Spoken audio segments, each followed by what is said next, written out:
The museum is quiet again. The last footsteps have faded, and the galleries, once filled with movement, have settled into stillness. Light rests softly on the surfaces of the walls, where images remain suspended in silence. Tonight, we are not surrounded by marble, but by something far more fragile, pigment laid upon a surface, a plane that, at first glance, should remain entirely flat, and yet, in the Renaissance, it does not. It opens, it recedes, and it begins to resemble the world itself. Painting, more than any other medium, asks a peculiar question. How can something that has no depth begin to contain space?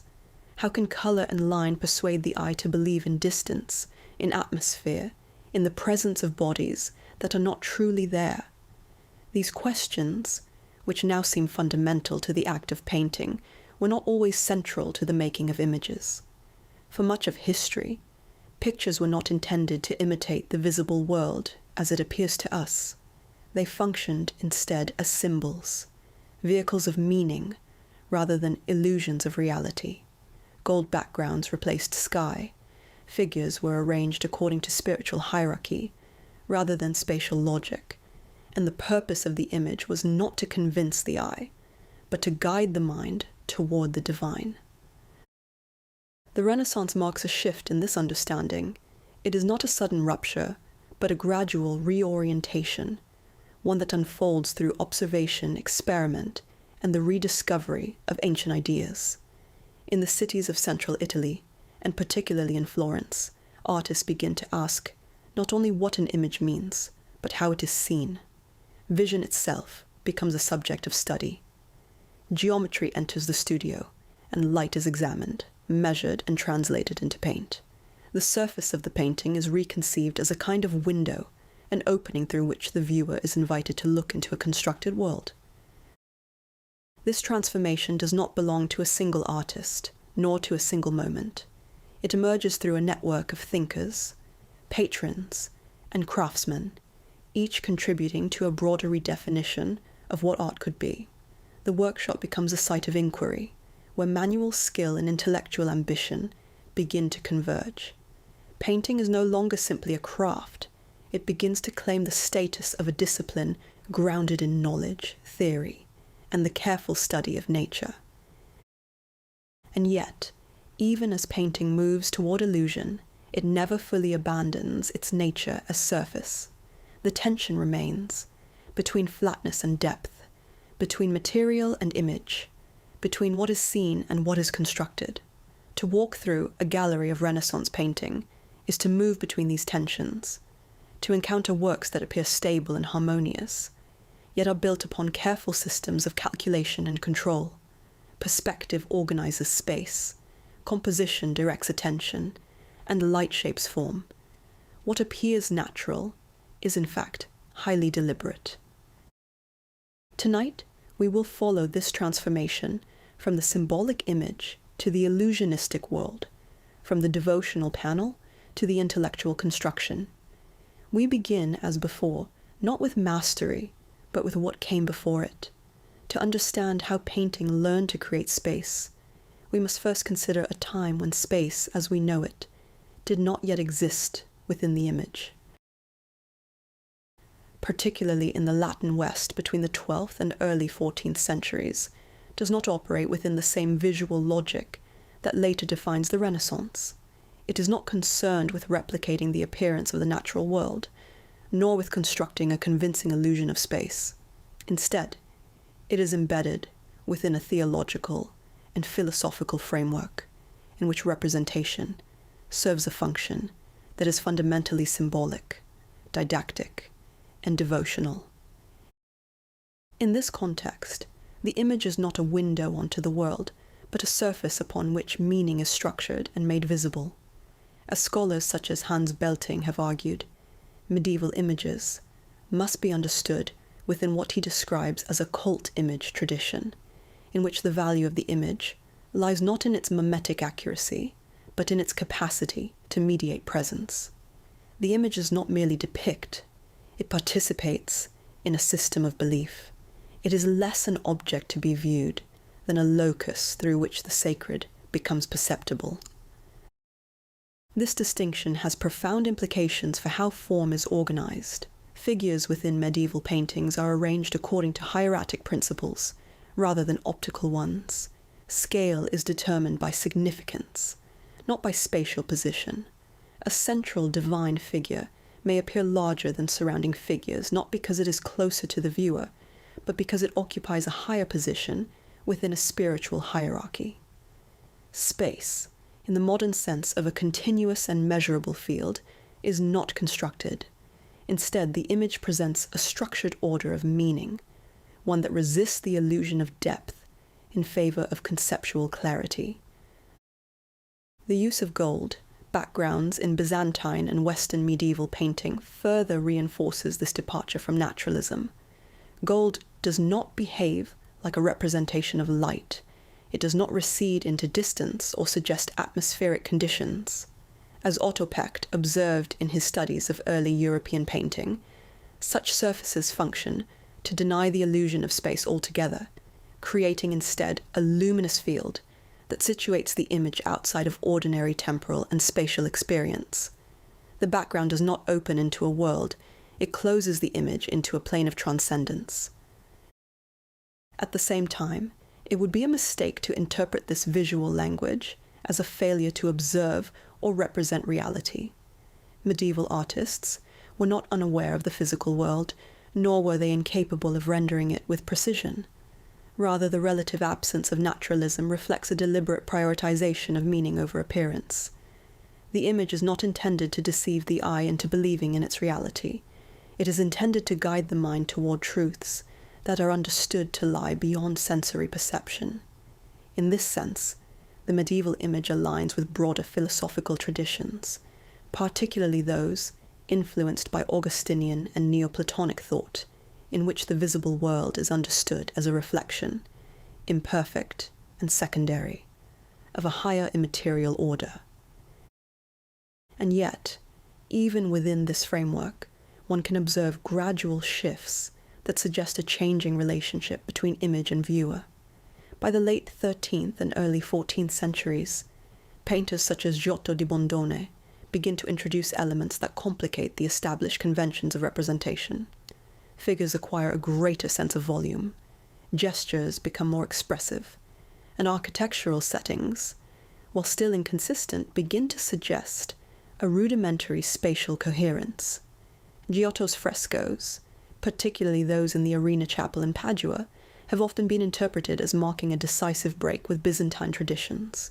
However, rather than a rupture, they may be better understood as part of a gradual reconfiguration in which the demands of narrative clarity and emotional engagement begin to intersect, with an increasing attention to the conditions of human perception. This shift is not purely artistic. It reflects broader cultural and intellectual developments. The rise of urban centers, the growth of mercantile economies, and the emergence of new forms of patronage all contribute to a changing environment in which images are encountered and understood differently. In cities such as Florence, the image becomes more closely tied to civic identity, private devotion, and the display of cultural capital. At the same time, the recovery of classical texts, particularly those relating to optics, geometry, and natural philosophy, begins to influence how artists think about vision itself. It is within this intersection of practice and theory that the conditions for the Renaissance emerge. As Erwin Panofsky famously argued, the development of a linear perspective in the 15th century is not merely a technical achievement, but a symbolic form, one that reflects a new conception of space as homogeneous, infinite, and subject to rational organization. While Panofsky's interpretation has been debated and revised, his insight remains significant.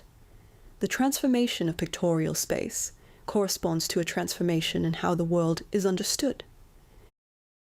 Before this transformation is fully realized, however, the medieval image remains a crucial point of reference. It provides the conceptual ground against which Renaissance innovations can be measured. Without an understanding of its logic, its emphasis on hierarchy, symbolism, and transcendence, the emergence of naturalism can appear inevitable or self-evident. In reality, it represents a profound shift in both artistic practice and epistemology. The Renaissance does not simply introduce new techniques, it redefines the relationship between image, viewer, and world. The painted surface, once understood primarily as a carrier of meaning, begins to function as a site of visual construction. The question is no longer only what an image represents, but how it produces the experience of seeing. To follow this transformation, we must now turn to the moment in which vision itself becomes subject to systematic inquiry. In early 15th century Florence, artists and theorists begin to formulate methods for representing space with a degree of coherence and precision that had not previously been achieved. Geometry enters the domain of painting, and the surface of the image is reconceived as a structured field in which depth can be constructed rather than implied. It is here that the Renaissance begins to take form, not as a rejection of the medieval past, but as a reconfiguration of its assumptions. The symbolic image does not disappear, it is transformed. And in that transformation, the conditions are established for painting to become not only a vehicle of meaning, but a means of constructing a world. The transformation of painting in the early 15th century is often described in terms of the technical innovation, the development of linear perspective. Yet to understand perspective merely as a technique is to overlook the extent to which it represents a broader shift in how space, vision, and knowledge itself are conceived. Perspective is not simply a method for organizing visual information. It is a system that redefines the relationship between the viewer and the world, translating vision into a form that can be measured, constructed, and reproduced. In this sense, perspective participates in a wider intellectual movement in which observation, calculation, and representation are brought into alignment, producing a new model of reality grounded in rational order. The origins of this system are commonly associated with the experiments of Filippo Brunelleschi in early 15th century Florence. According to later accounts, Brunelleschi conducted a series of demonstrations in which he painted architectural views, most notably the Baptistery of Florence, and devised a method by which viewers could compare the painted image with the actual building using a mirror. While the precise details of these experiments remain a matter of historical debate, their significance lies in the claim they advance, that the visual world can be translated into a coherent, mathematical system based on a single, fixed point of view. The mirror in this context is not merely a tool of verification, but a conceptual device that reinforces the equivalence between representation and perception. What Brunelleschi's experiments suggest is that vision itself can be understood geometrically. Lines of sight extend from the eye into space, intersecting with objects and forming what later theorists would describe as a visual pyramid. If these lines can be mapped onto a surface, then the appearance of depth can be reconstructed through calculation. Space, in this formulation, becomes something that can be ordered according to rules, rather than something that must be intuited or symbolically represented. This shift from intuitive to constructed space marks a decisive break from earlier modes of representation, in which spatial relationships were often governed by hierarchical or narrative considerations rather than by geometric consistency. This conceptual shift finds its most influential articulation in the writings of Leon Battista Alberti, whose treatise De Pictura, 1435, provides the first systematic account of perspective as a method. Alberti describes the painting as an open window, finestra aperta, through which the viewer looks onto a constructed scene.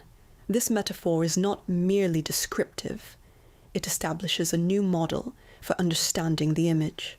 The surface of the painting is no longer a flat field upon which figures are arranged, but a transparent plane that mediates between the viewer and a spatial world.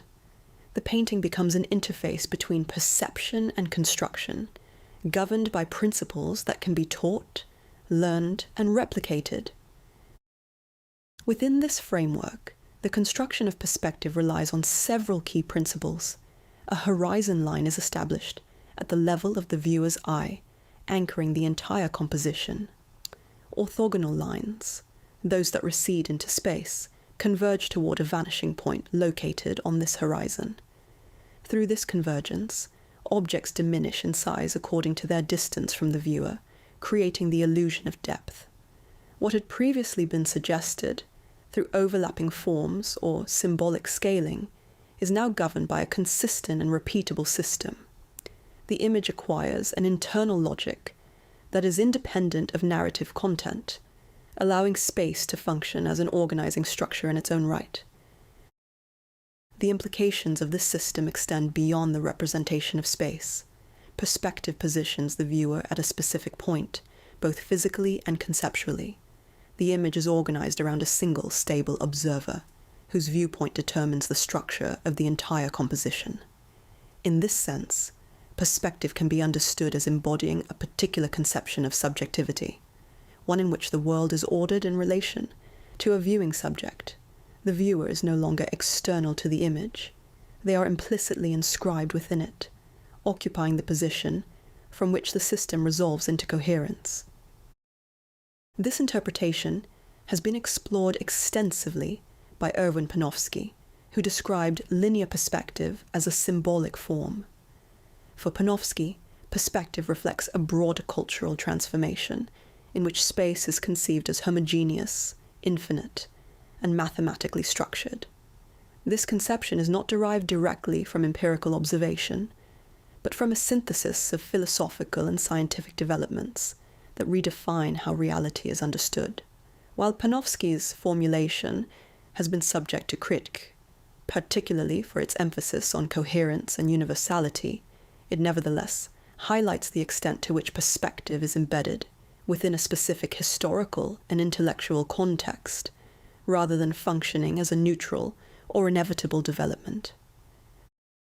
Subsequent scholarship has complicated Panofsky's account by emphasizing the variability and contingency of perspectival practice.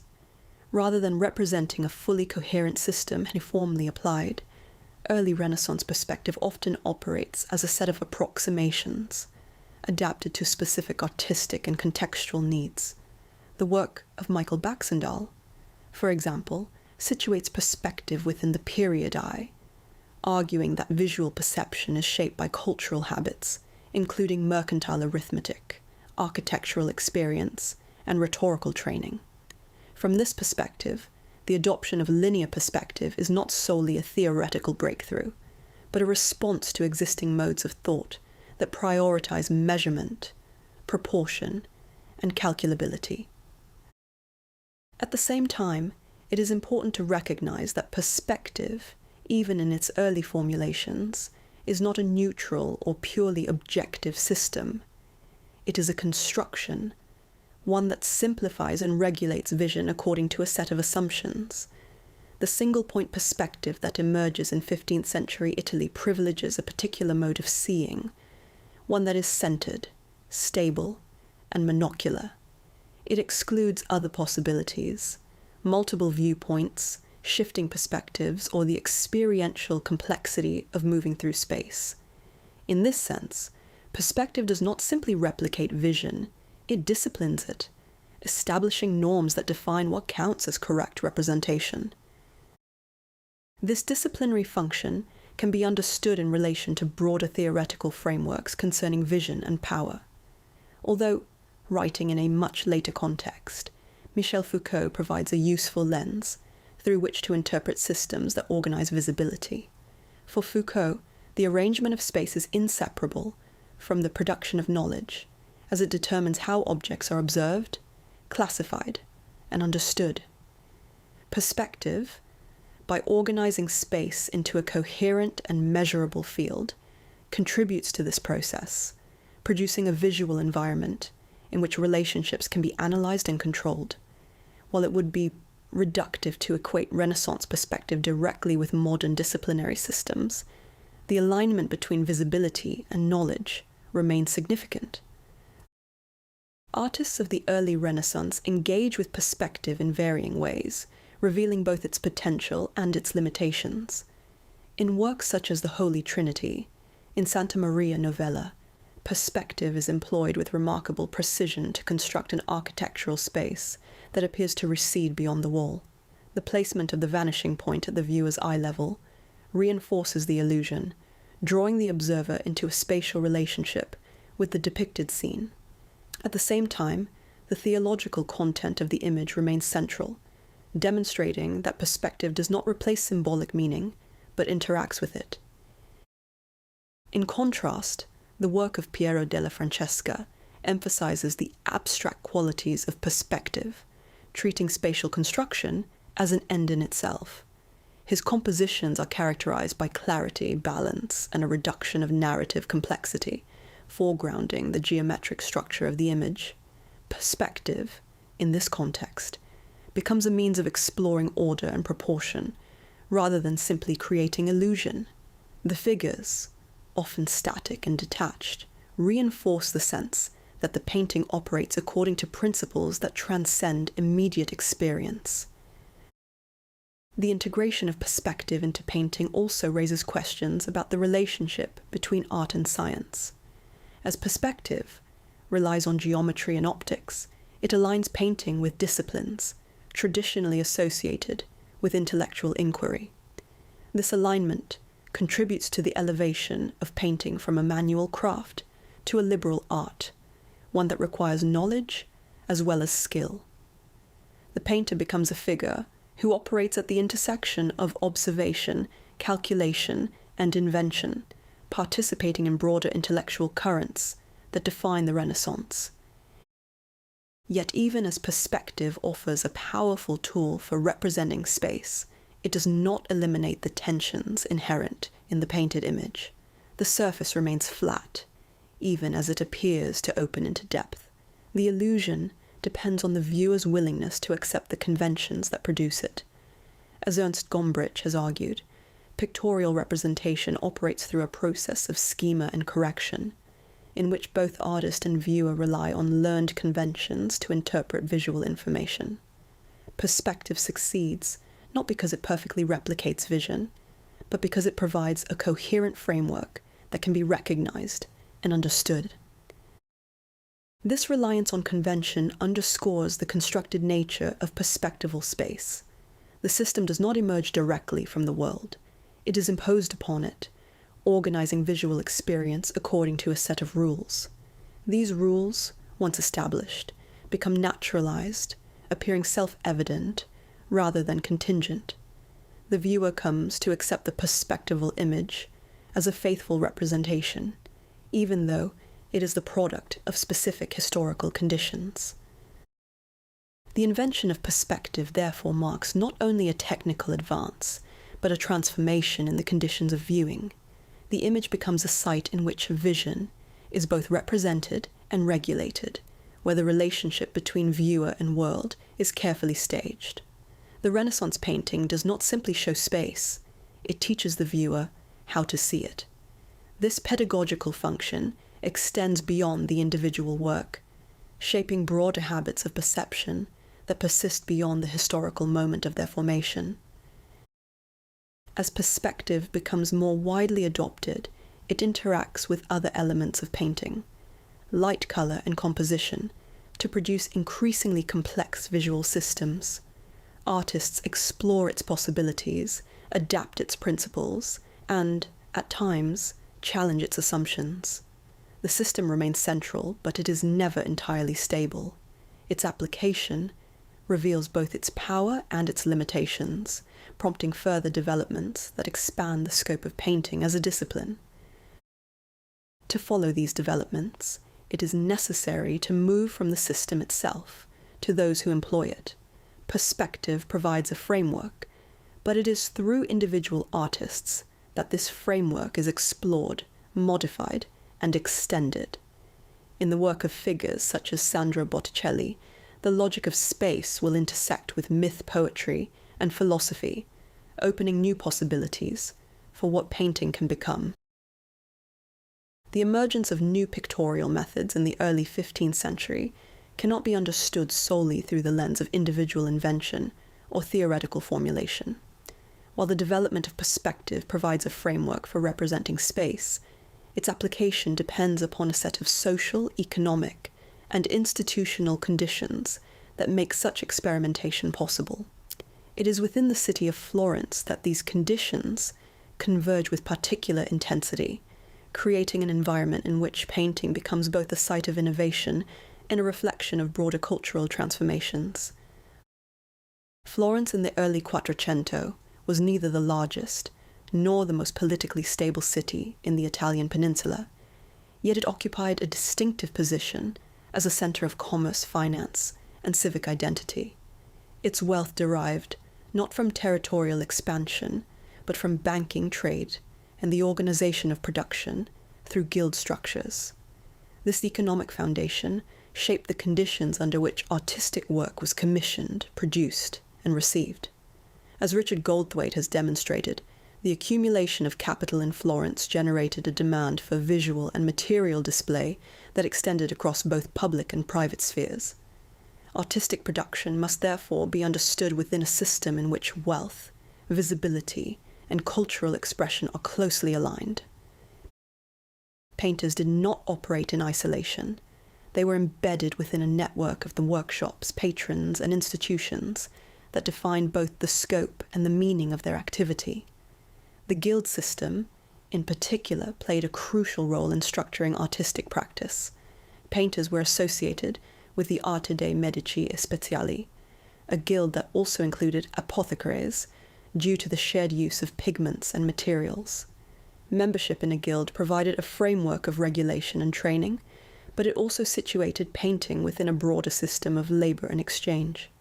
Contracts, apprenticeships, and standards of quality were governed collectively, reinforcing the integration of artistic production into the economic life of the city. The workshop functioned as both a site of instruction and a unit of production, where assistants and apprentices contributed to the execution of commissions under the supervision of a master. This collaborative structure complicates later notions of authorship and individuality. The production of a painting often involved multiple hands, each contributing to different aspects of the work. As Michael Baxendale has emphasized in Painting and Experience in 15th century Italy, artistic style, in this period, cannot be separated from the period eye. The shared habits of perception, shaped by social practices, economic structures, and systems of education. The way a painting is made and the way it is seen are both conditioned by the environment in which it exists. Baxendale's concept extends beyond perception to encompass the intellectual and practical skills valued within Florentine society. Merchants accustomed to calculating interest rates and measuring textiles develop a sensitivity to proportion and quantitative relationships that informs their engagement with visual form. Religious instruction, rhetorical training, and civic participation further shape interpretive habits. The viewer of a Renaissance painting is not a neutral observer, but a participant in a cultural system that determines how images are understood. Patronage constitutes another defining element of this environment. Commissions were not abstract opportunities for artistic expression, but specific requests embedded within contracts that detailed materials, subject matter, and sometimes even compositional elements. Religious institutions, confraternities, civic bodies, and private individuals all participated in the commissioning of works, each bringing their own expectations and priorities. In this context, painting becomes a negotiated practice, shaped by the interaction between artistic intention and patronal demand. The specificity of these negotiations is evident in surviving contracts, which often stipulate the use of expensive pigments, such as ultramarine, derived from lapis lazuli, or the inclusion of particular iconographic elements. These requirements reflect not only aesthetic preferences, but also economic considerations and symbolic values. The cost of materials contributes to the prestige of the work, while the subject matter reinforces the identity and intentions of the patron. As Francis Haskell has argued, The meaning of a work of art cannot be separated from the conditions of its commission and display. Patronage does not merely enable artistic production, it shapes its form and function. Among these patrons, the Medici family occupy a particularly prominent position, not only because of their wealth, but because of the ways in which they use cultural production to articulate political and intellectual identity. Their patronage extends across multiple domains, including architecture, sculpture, and painting, as well as the support of humanist scholars and the collection of classical texts. This activity contributes to the construction of a cultural environment in which artistic innovation is both encouraged and instrumentalized. Yet it is important to resist the tendency to attribute artistic development solely to the influence of a single family. As Dale Kent has demonstrated, Florentine patronage operates within a competitive and decentralized system in which multiple families, institutions, and associations participate in the commissioning of works. Confraternities, guilds, and civic bodies all contribute to the production of images, creating a complex network of relationships that distribute influence across the city. The Medici are central, but not singular. Within this system, painting acquires new functions. It continues to serve devotional purposes, particularly in altarpieces and fresco cycles, but it also becomes a medium through which civic identity and personal reputation are constructed. Public commissions, such as fresco cycles in civic buildings, articulate collective values and political narratives, while private commissions for domestic interiors reflect the aspirations and self-presentation of individual patrons. The image operates simultaneously within multiple registers, addressing different audiences and fulfilling different roles. The increasing attention to naturalism and spatial coherence can be understood in part as responding to these expanded contexts of display. In a competitive urban environment, where works are encountered in proximity and subject to comparison, visual clarity and technical sophistication acquire heightened significance. The ability to construct convincing space, to render materials with precision, and to organize compositions effectively becomes a marker of artistic competence and innovation. The development of perspective, in this context, is not only a theoretical advance, but a response to the demands of a visually literate and socially engaged audience. The urban environment of Florence further reinforces this dynamic. The city itself is a space of visual density, where architecture, sculpture, and painting coexist within a relatively compact area. Churches, palaces, and public squares provide sites in which artistic works are encountered in relation to one another, encouraging comparison and competition. As Peter Burke has noted, Renaissance cities function as environments of display, in which visual culture is integrated into everyday experience. The proximity of the works facilitates the circulation of ideas, techniques, and styles, contributing to a climate of continuous innovation. This environment also fosters direct interaction among artists. Workshops are located within the same neighborhoods, and artists are aware of one another's work. The development of new techniques, such as perspective, is not confined to a single individual, but circulates through a network of practitioners. Collaboration, competition, and adaptation all play a role in shaping artistic practice. The notion of Florence as a laboratory reflects this condition of active exchange, in which ideas are tested, modified, and disseminated. Humanist scholarship plays a significant role in shaping the intellectual context of this activity. The study of classical texts, particularly those relating to rhetoric, ethics, and natural philosophy, contributes to a revaluation of the visual arts. Painting is increasingly understood not merely as a craft, but as a discipline that engages with questions of knowledge, representation, and persuasion. Alberti's writings exemplify this shift, but they are part of a broader movement in which the boundaries between artistic and intellectual activity become more permeable. The concept of civic humanism, articulated by Hans Baron, emphasizes the role of active participation in public life and the cultivation of virtues associated with citizenship. This emphasis extends to the function of images, which contribute to the formation of collective identity and the communication of shared values. Painting becomes a medium through which civic ideals are visualized, reinforcing the connection between artistic production and political life. At the same time, the influence of classical antiquity introduces new models of form and proportion. The study of ancient sculpture and architecture provides a framework for understanding the human body and spatial organization, informing both theoretical and practical developments. As Rudolf Wittgauer has argued, the revival of classical principles contributes to the establishment of a rational approach to form, in which proportion and harmony are understood as expressions of underlying order. Despite these developments, the conditions of artistic labor remain complex and often precarious.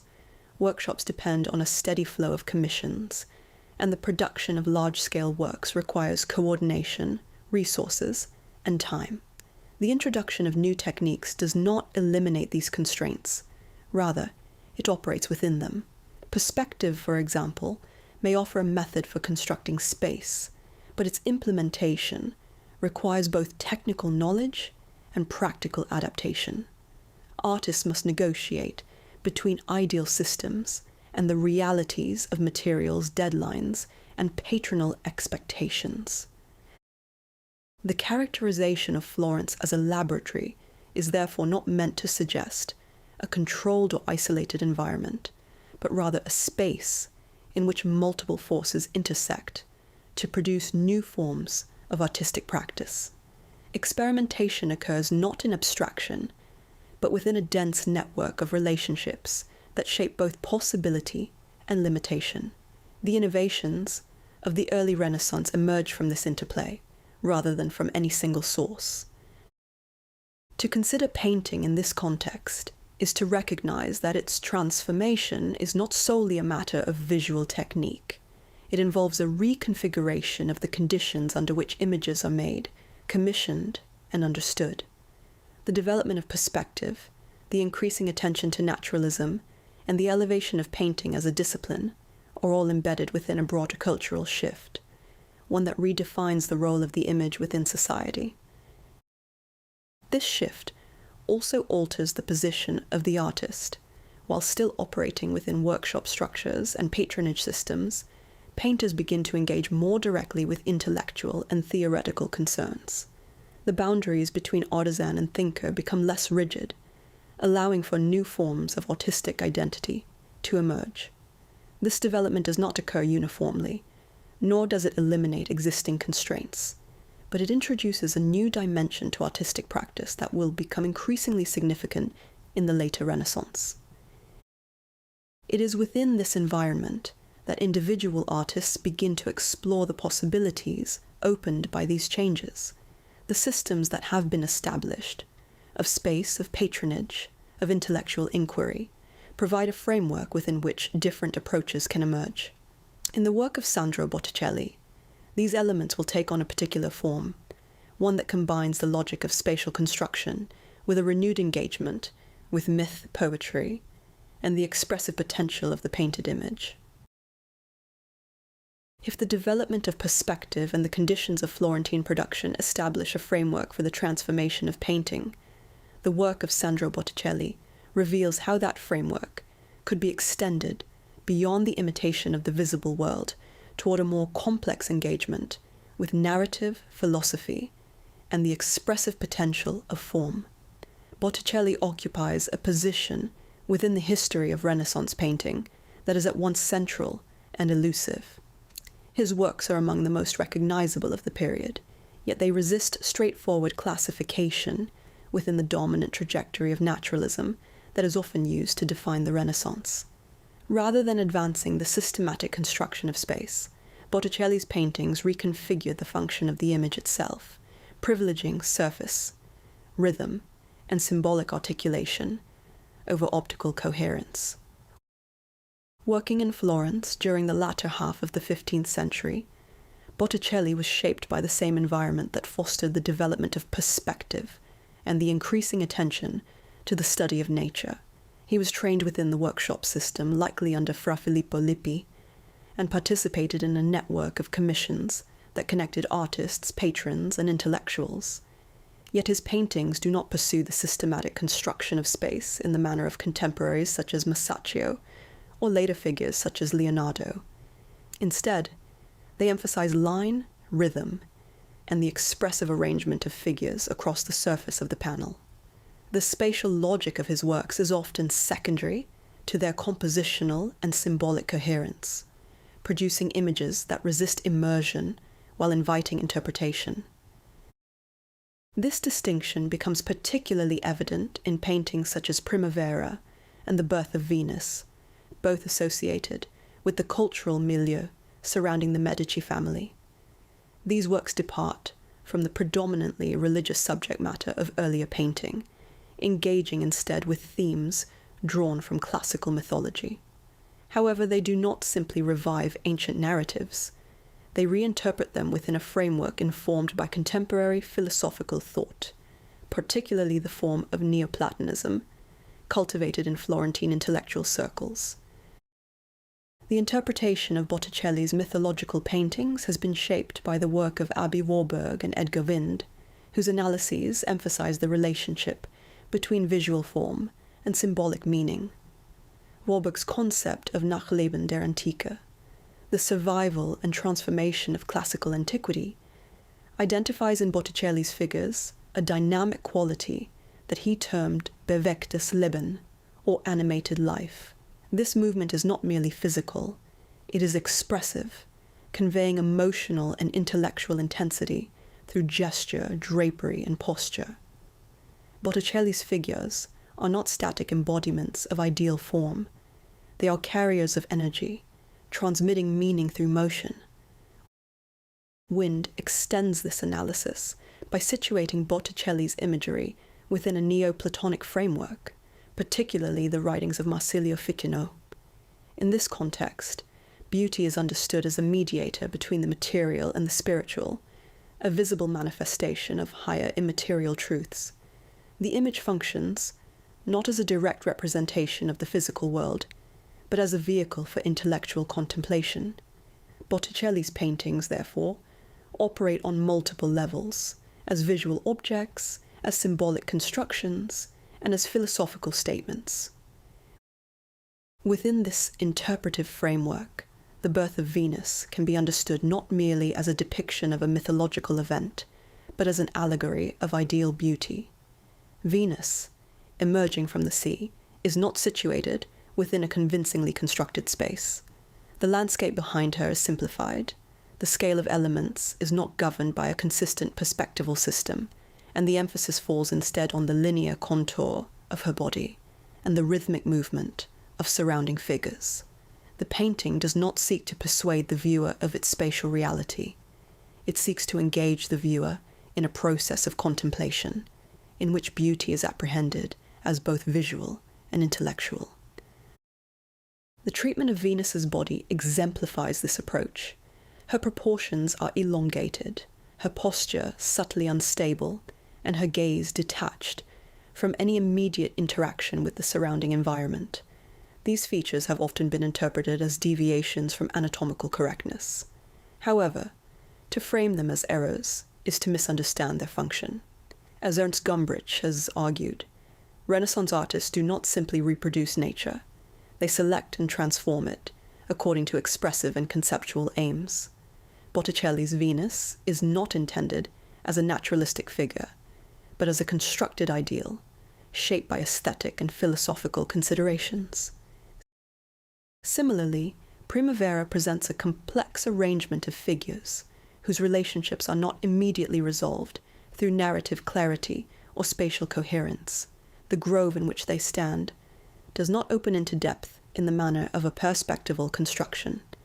Instead, it functions as an enclosed field, within which figures are distributed according to a logic that is at once compositional and symbolic.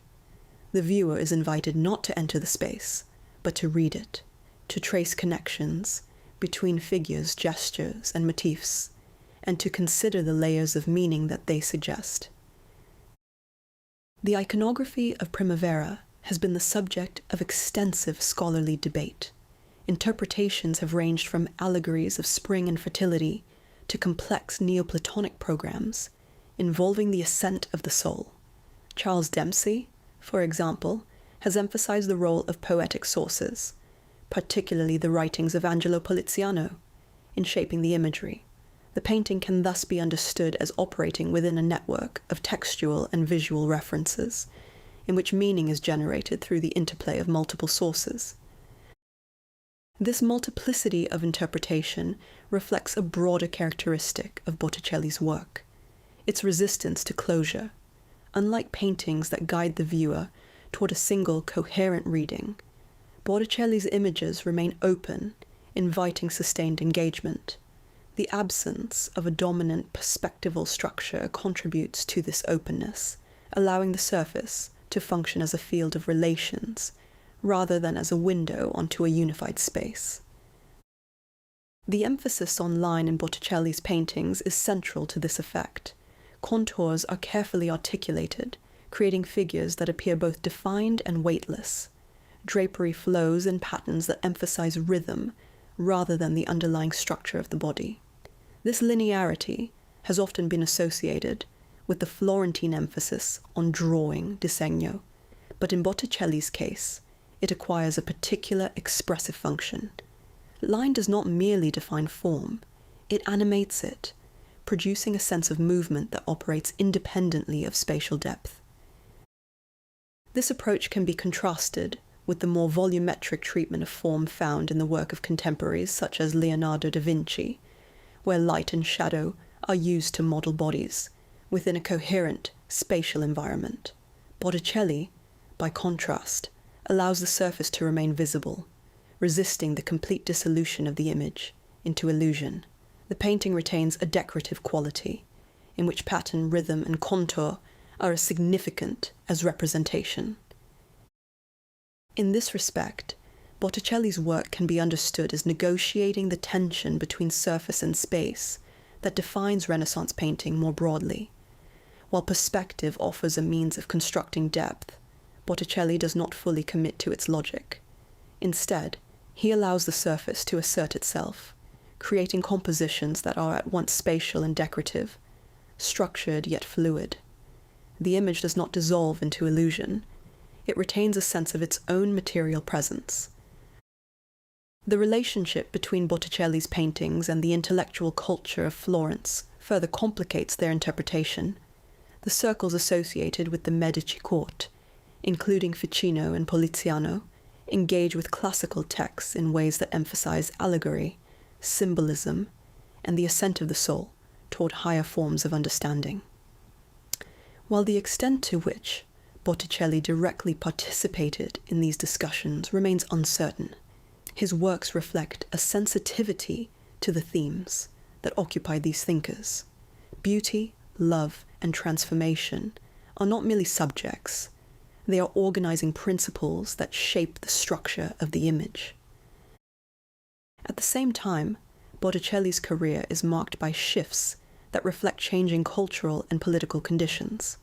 His later works, particularly those associated with the influence of Girolamo Savonarola, exhibit a more austere and introspective character. The emphasis on mythological subject matter gives way to more overtly religious themes, and the expressive qualities of his earlier work are reconfigured within a different framework.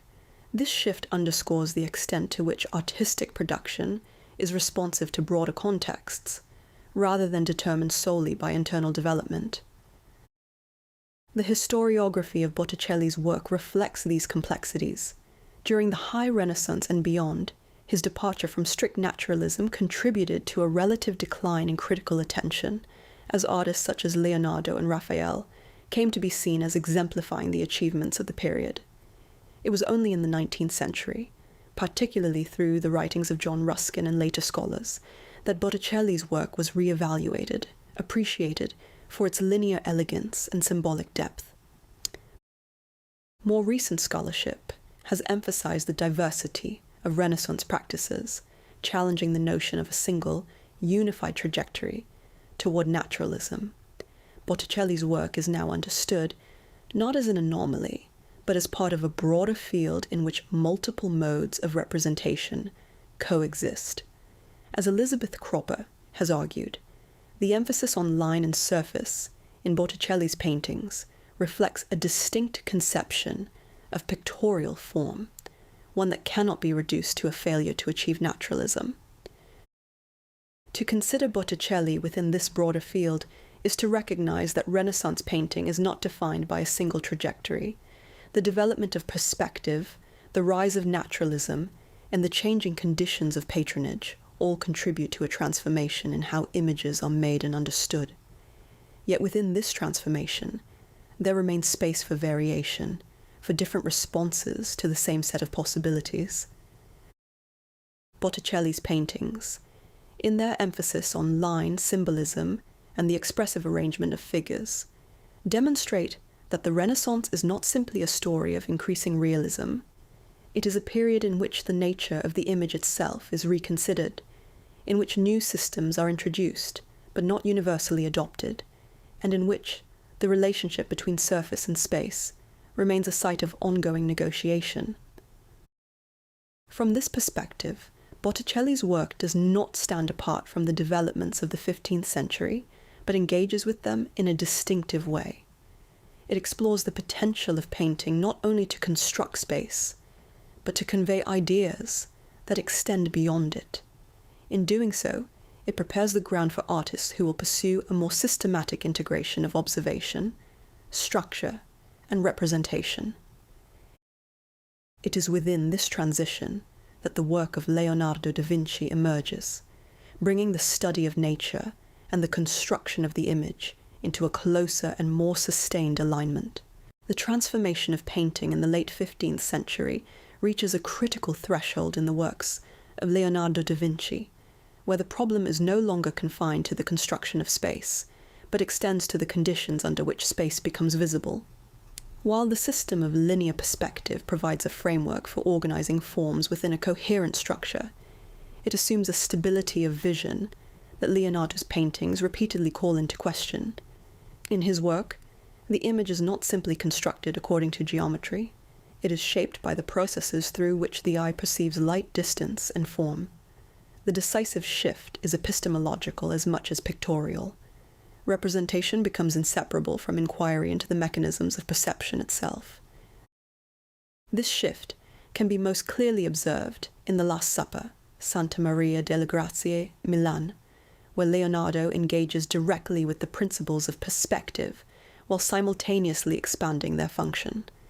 The orthogonals of the architecture converge with precision toward a vanishing point positioned behind the head of Christ, establishing a spatial order that aligns geometry with theological centrality. The painting in this sense adheres to the logic articulated earlier in the 15th century. Space is measurable, structured, and unified from a single point of view. Yet this geometric clarity does not fully account for the experience of the image. The figures of the apostles are arranged in dynamic groupings, each responding differently to the moment of revelation. Their gestures unfold across the table in a sequence that resists containment within the perspectival grid. The architecture may stabilize the room, but the bodies destabilize its apparent certainty. The painting is thus not reducible to a mathematical demonstration. Its coherence emerges from an interplay between fixed structure and variable response. Perspective organizes the scene, but it does not determine how it is perceived or interpreted. This distinction reflects Leonardo's broader engagement with optics, the study of how light behaves and how it is received by the eye. Unlike earlier approaches, which treat vision as a stable and predictable process, Leonardo's investigations suggest that perception is contingent, shaped by distance, atmosphere, and the conditions of illumination. His notebooks contain extensive observations on the diffusion of light, the gradation of shadow, and the ways in which objects appear less distinct as they recede from the viewer. These observations are not ancillary to his paintings. They supply their conceptual basis. Painting for Leonardo becomes a mode of experiment, a means of testing how visibility is produced. The treatment of light in the Last Supper is critical in this regard. The windows behind Christ do not merely illuminate the room, they structure the painting's visual and symbolic economy. Christ is framed not only by geometry, but by luminosity. The apostles, by contrast, are defined through fluctuating intervals of light and shadow that register psychological differentiation. This arrangement indicates that the function of light is not subordinate to spatial order. It articulates emotional intensity, separates and links bodies, and directs the viewer's movement across the scene. The perspectival framework remains necessary, but no longer sufficient. The tension between system and perception becomes even more pronounced in the Mona Lisa, Louvre Museum, Paris, where the logic of visibility itself becomes the principal subject. The figure is not defined through clear outlines, but through gradual transitions between light and shadow. The technique commonly described as sfumato, the soft blending of tones, serves here as a means of representing the instability of visual boundaries. Edges are not fixed. They emerge through contrast and dissolve as that contrast diminishes. The face, in particular, resists precise definition, appearing to shift as the viewer's gaze moves across it.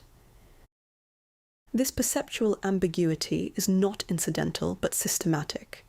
As Martin Kemp has argued, Leonardo's treatment of the figure reflects a sophisticated understanding of how the eye processes visual information, particularly in peripheral vision. Areas that are not directly focused upon appear less distinct, and Leonardo exploits this phenomenon to create an image that seems to change depending on how it is viewed. The much-discussed ambiguity of the sitter's expression is thus not simply a matter of representation, but a function of perception itself. The painting does not merely depict a face, it stages the instability of seeing it. The significance of this effect has been discussed not only by Kemp, but also by Maurizio Serracini and other scholars who have emphasized the layered construction of Leonardo's surfaces. The image emerges through successive glazes and micromodulations, rather than through strong linear definition. This technique corresponds to an intellectual commitment. The visible world is not composed of hard outlines, but of transitions, intervals, and atmospheric continuities. The boundary between one thing and another is not self-evident. It must be perceived through changing conditions. The landscape behind the figure further reinforces this logic. Rather than presenting a clearly defined space, it recedes into an atmospheric distance, where forms become increasingly indistinct. The transition between foreground and background is mediated by a gradual shift in clarity, a phenomenon that corresponds to what Leonardo describes as aerial perspective. Objects do not simply become smaller as they recede. They lose contrast, color intensity, and definition. Space is constructed not only through geometry, but through the modulation of visibility. The world in the Mona Lisa is not architecturally ordered, but optically constituted. This distinction is crucial. In earlier perspectival systems, depth is guaranteed by linear recession. In Leonardo, depth becomes contingent on the behavior of light and air. The atmosphere intervenes. The visible world is no longer transparent to the eye. It is filtered through a medium that alters perception. As Claire Farrago has emphasized in studies of Leonardo's notebooks and pictorial method, the artist's investigations repeatedly return to intermediaries, to air, light, moisture, and reflection, as factors that complicate any direct access to form. Seeing is never immediate. It is mediated. A similar concern with the interaction between light, atmosphere, and form can be observed in the Virgin of the Rocks, Louvre and National Gallery versions. In this work, the figures are embedded within a rocky environment that resists clear spatial articulation. Light enters indirectly, diffused by the surrounding forms, creating a network of shadows that define volume without relying on sharp contours. The figures do not stand apart from their environment. They emerge from it, their forms shaped by the same conditions that structure the space around them. Here, the unity of the image is achieved not through linear perspective, but through a consistent treatment of light. Shadows connect figures to one another, while highlights guide the viewer's attention across the composition. The absence of clearly defined edges does not result in confusion, but in a different kind of coherence, one that is perceptual rather than geometric. The painting does not present space as a stable container, but as a field of relationships shaped by light and vision. The rocky setting is especially significant because it resists the rational architecture associated with perspectival order. Instead of walls, pilasters, and orthogonals, the viewer encounters irregular surfaces, cavities, and fractured formations. Yet this does not mean the composition lacks structure. Its order is generated through luminous hierarchy and directional movement. The angel's gesture, the orientation of hands, and the fall of light across faces and drapery. The image, therefore, displaces geometry as the sole guarantor of coherence. Order is retained, but it is relocated into the dynamics of perception. Across these works, Leonardo redefines the role of painting in relation to knowledge. In his writings, he describes painting as a scienza, a discipline grounded in the systematic study of nature. This claim does not elevate painting by aligning it with abstract theory alone, but by positioning it as a form of inquiry that engages directly with the observable world. The painter must understand how light behaves, how the eye perceives, and how these processes can be translated into visual form. Painting becomes an epistemic practice. This conception of painting has been emphasized by scholars such as Carlo Pedretti and Martin Kemp, who stress the integrated character of Leonardo's thought. The notebooks do not separate artistic concerns from scientific ones. Anatomy, hydraulics, optics, and mechanics all feed into the painter's effort to understand visible phenomena. Such interdisciplinarity is not incidental. It reflects Leonardo's conviction that painting, as the most comprehensive visual art, must account for the world in all its complexity. At the same time, Leonardo's work reveals that such understanding does not produce absolute clarity. The more closely perception is examined, the more it appears contingent and variable.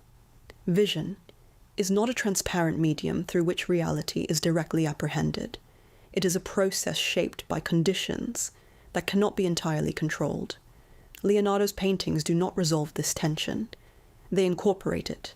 The image becomes a site in which certainty and uncertainty coexist, each informing the viewer's experience. This marks a significant departure from earlier approaches to representation.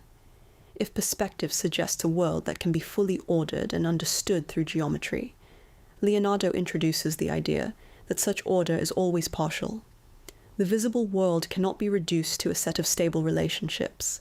It must be approached through observation, adjustment, and interpretation.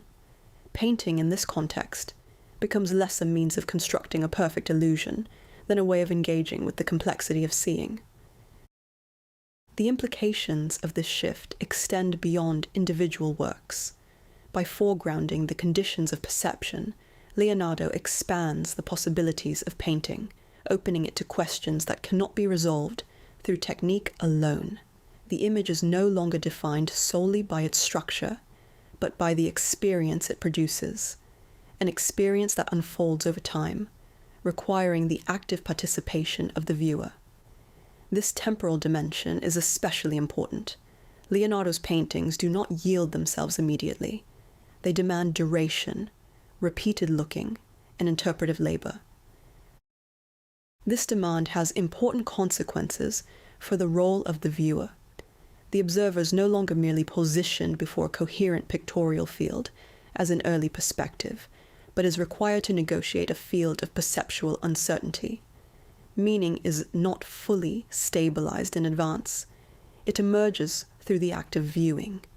In this respect, Leonardo's work anticipates later theoretical accounts of spectatorship, in which the image is understood not as a fixed object, but as an event occurring between work and viewer. The relation between painting and nature is also transformed. Earlier Renaissance theories often imply that the world can be mastered through proportion and construction. Leonardo does not deny the value of such systems, but he insists that nature exceeds them. The painter must therefore remain attentive to irregularity, change, and nuance. This is visible even in works not always placed at the center of discussions of pictorial theory, such as Lady with an Ermine, where the turning of the body, the direction of the gaze, and the subtle rendering of fur and skin reveal the interaction of structure and flux. The image remains composed, but it is never inert. Leonardo's studies of drapery, anatomy, and water movement reinforce this point. These investigations are not merely preparatory exercises, they are part of a larger effort to understand forms as dynamic processes. Folds of cloth respond to gravity, muscles respond to movement, water responds to pressure and obstruction. Painting, in turn, must respond to these processes if it is to represent the world adequately. The image becomes analytical not by abstracting from nature, but by intensifying observation of its variability. This analytical character complicates the standard narrative of Renaissance progress. Leonardo does not simply refine the achievements of perspective, he reveals their insufficiency. The geometry of space, while necessary, cannot account for the full complexity of perception. Light, atmosphere, and the physiology of vision intervene. The world remains intelligible, but not completely reducible to system. It is this recognition that distinguishes Leonardo's pictorial thought from that of many predecessors and contemporaries. The broader significance of this development lies in its influence on subsequent painters. By moving beyond the geometry of space to the science of vision, Leonardo transforms painting into a medium that is at once analytical and experiential. He does not abandon the constructed image, he redefines construction itself. Structure remains, but it is joined by a new awareness of contingency. The world in painting becomes both knowable and unstable. This expanded conception of painting creates a new problem for later artists: how to retain the perceptual richness Leonardo introduces without sacrificing coherence. In the works of Raphael, these tensions will be addressed in a different manner, one that seeks to reconcile the structural clarity of perspective with the perceptual complexity introduced by Leonardo. Where Leonardo emphasizes the instability of seeing, Raphael will move toward its resolution, producing images that present the world as both intelligible and harmonious. If the paintings of Leonardo da Vinci reveal the instability of vision, its dependence on light, atmosphere, and the limits of perception, the works of Raphael can be understood as an effort to resolve that instability into a form that is at once coherent, legible, and harmonious. Raphael does not reject the insights introduced by Leonardo. Rather, he absorbs and reorganizes them, producing images in which complexity is carefully ordered and made intelligible. In this sense, his work represents not a departure from earlier developments, but a synthesis in which multiple strands of Renaissance painting are brought into alignment. This synthesis is neither accidental nor merely stylistic. It depends upon a particular conception of pictorial order in which the image presents itself as immediately graspable, not because it is simple, but because its internal relations are coordinated with exceptional precision. Raphael's achievement lies in making structure appear natural. The viewer is rarely confronted with the labor of construction. Perspective, figural arrangement, chromatic balance, and light are so closely integrated that the painting seems to unfold without friction. Such ease is itself a construction, and it is this construction of ease, this conversion of complexity into legibility, that defines Raphael's position within Renaissance painting. This synthesis finds its most complete expression in the School of Athens, Stanza della Segnatura, Vatican. At first glance, the painting appears to exemplify the principles of linear perspective with remarkable clarity.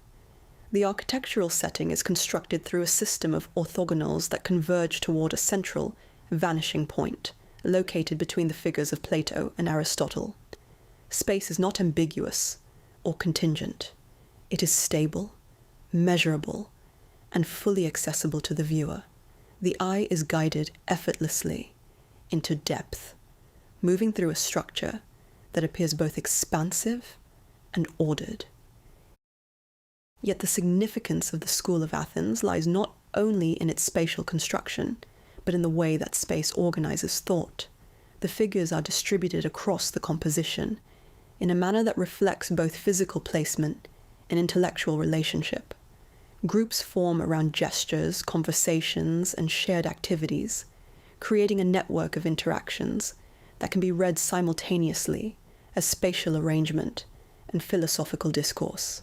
The clarity of the setting allows these relationships to be perceived without ambiguity. Each figure occupies a defined position, and each action unfolds within a space that supports its legibility. The architecture of the fresco is crucial in this regard. It does not function simply as a background, but as a system of visual and conceptual order. The barrel vaults, coffered ceilings, and monumental arches create a setting that evokes antique authority, while also stabilizing the movement of the eye. The viewer's gaze is directed inward and upward, toward the central pair of philosophers, yet the painting never collapses into a single focal event. Instead, it sustains a plurality of local scenes, debate, writing, contemplation, instruction, without sacrificing overall coherence. The painting therefore operates at two levels simultaneously. It offers a unified whole and a field of differentiated intellectual activity. This capacity to unify without flattening difference has been central to Raphael's historiographic reputation. Heinrich Wölfflin identified in Raphael's work the defining qualities of the classical mode: clarity, balance, and compositional completeness. Although Wölfflin's formal oppositions have been revised by later scholarship, his distinction remains useful in identifying the extent to which Raphael privileges relations that resolve rather than intensify tension. The painting does not expose the instability of vision. As in Leonardo, it converts vision into an instrument of intelligibility. This legibility distinguishes Raphael's approach from that of Leonardo. Where Leonardo introduces ambiguity through the softening of contours and the diffusion of light, Raphael maintains a greater degree of definition. Edges are clear, forms are stable, and transitions between light and shadow are controlled rather than indeterminate. The image does not require the viewer to negotiate uncertainty. It presents itself as immediately intelligible. The process of seeing is simplified, not by reducing complexity, but by organizing it. If Leonardo makes vision an object of inquiry, Raphael makes it an instrument of communication. This difference can be observed not only in the treatment of contour, but in the management of pictorial attention. Leonardo often produces images in which the meaning emerges through prolonged viewing, adjustment, and the recognition of visual instability. Raphael, by contrast, guides the eye through the composition with confidence. Attention is distributed, but not diffused. The viewer is allowed to move, but movement remains regulated by the logic of the whole. This distinction is not merely technical. It reflects different assumptions about the relation between image and observer. Leonardo preserves the complexity of perception. Raphael subordinates it to compositional order. A similar balance between structure and clarity can be observed in the Sistine Madonna, Gemälde Galerie, Alte Meister, Dresden. Here, the composition is less architectural, yet no less ordered. The central figure of the Virgin, holding the Christ child, emerges from a field of softly parted drapery, flanked by saints who anchor the composition. The space is shallow, yet it does not collapse into flatness. Instead, it is structured through the careful placement of figures and the modulation of light, creating a sense of depth that is immediately comprehensible. The Sistine Madonna is especially revealing because it demonstrates Raphael's ability to achieve coherence without relying on elaborate perspectival architecture.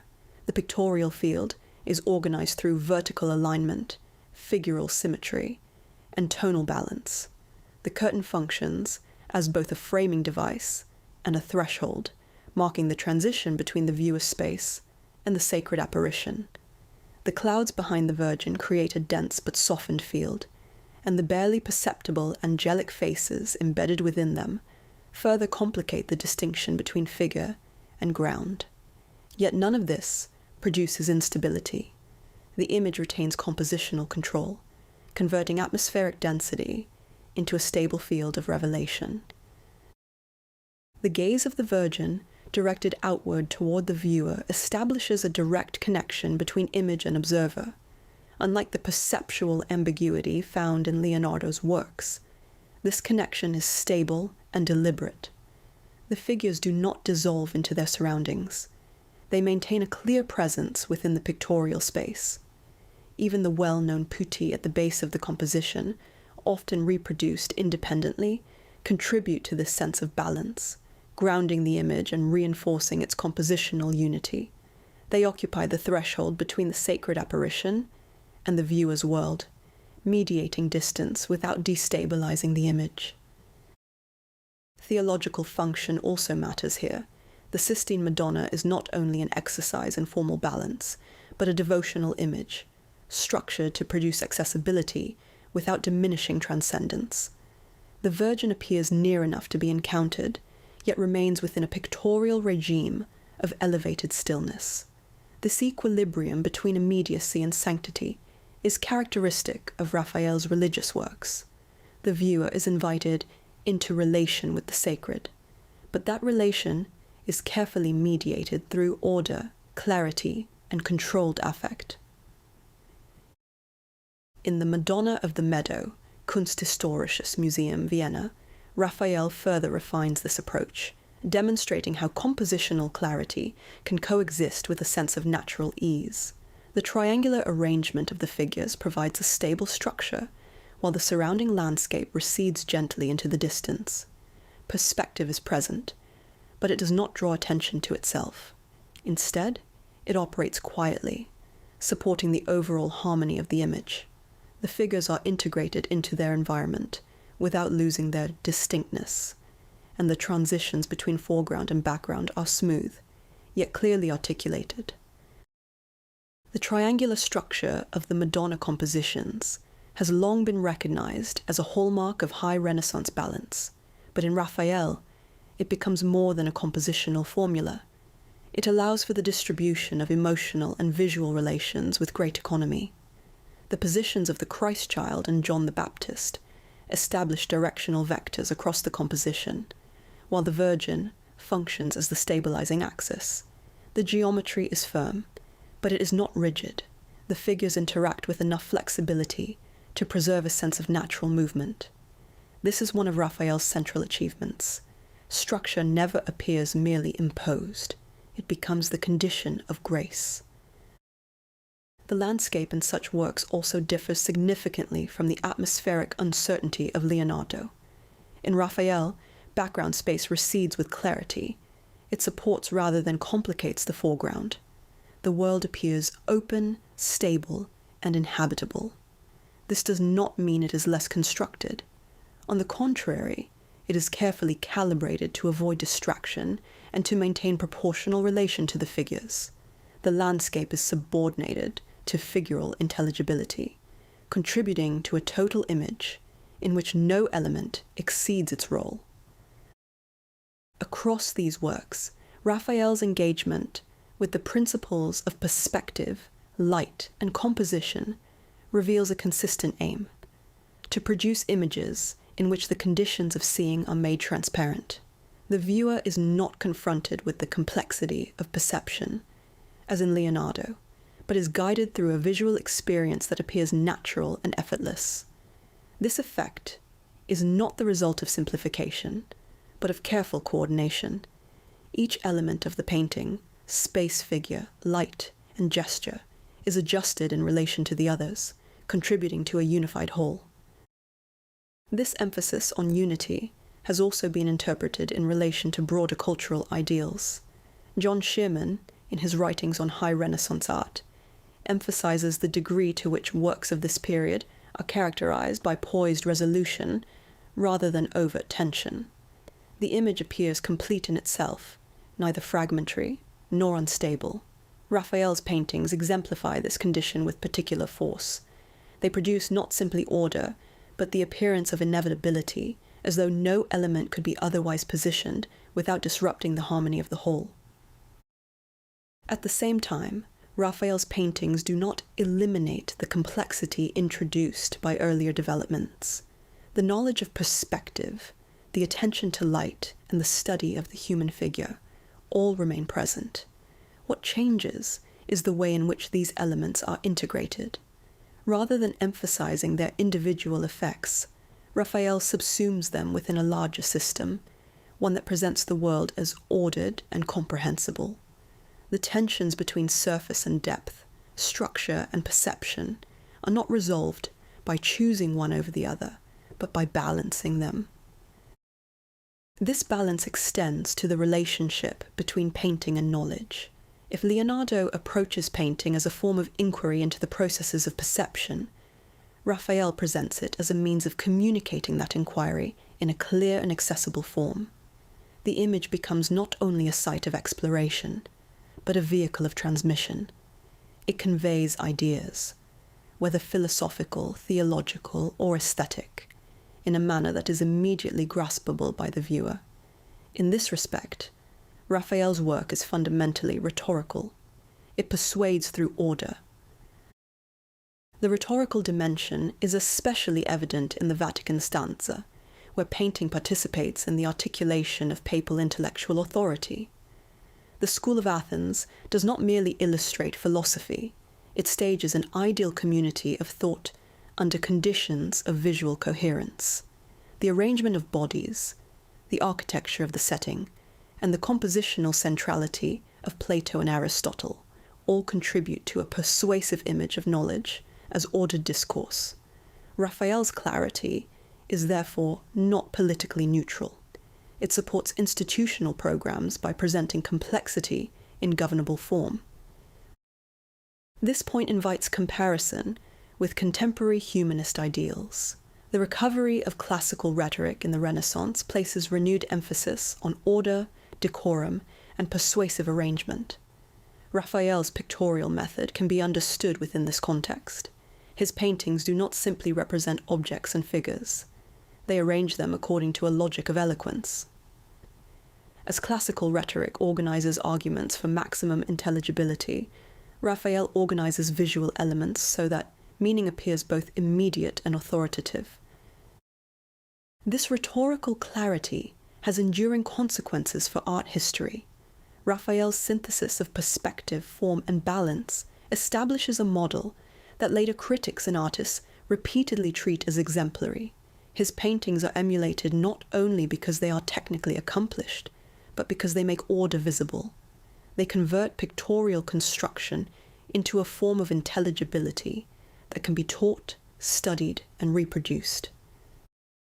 Yet this coherence is not without its limitations. In presenting the world as ordered and intelligible, Raphael's paintings leave less room for the ambiguity and instability that characterize Leonardo's work. The viewer is guided toward a particular mode of seeing, one that privileges clarity over uncertainty. This distinction does not diminish the achievement of Raphael's work, but it situates it within a broader field of possibilities in which different approaches to representation coexist. Some later scholars have therefore resisted narratives that treat Raphael as the unquestioned culmination of Renaissance painting.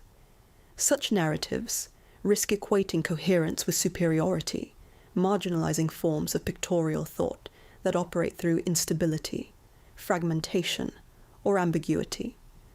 Botticelli, Leonardo, and later Mannerist painters all demonstrate that alternative solutions to the problems of representation remain available, Raphael's achievement is singular, but not exhaustive. From this perspective, the development of Renaissance painting can be understood not as a linear progression, but as a series of responses to shared problems. Perspective introduces a system for constructing space. Leonardo expands that system by attending to perception. Raphael reorganizes it into a form that is balanced and accessible. Each approach contributes to the redefinition of the image, shaping how it is made and how it is seen. It is within this evolving field that later developments will emerge.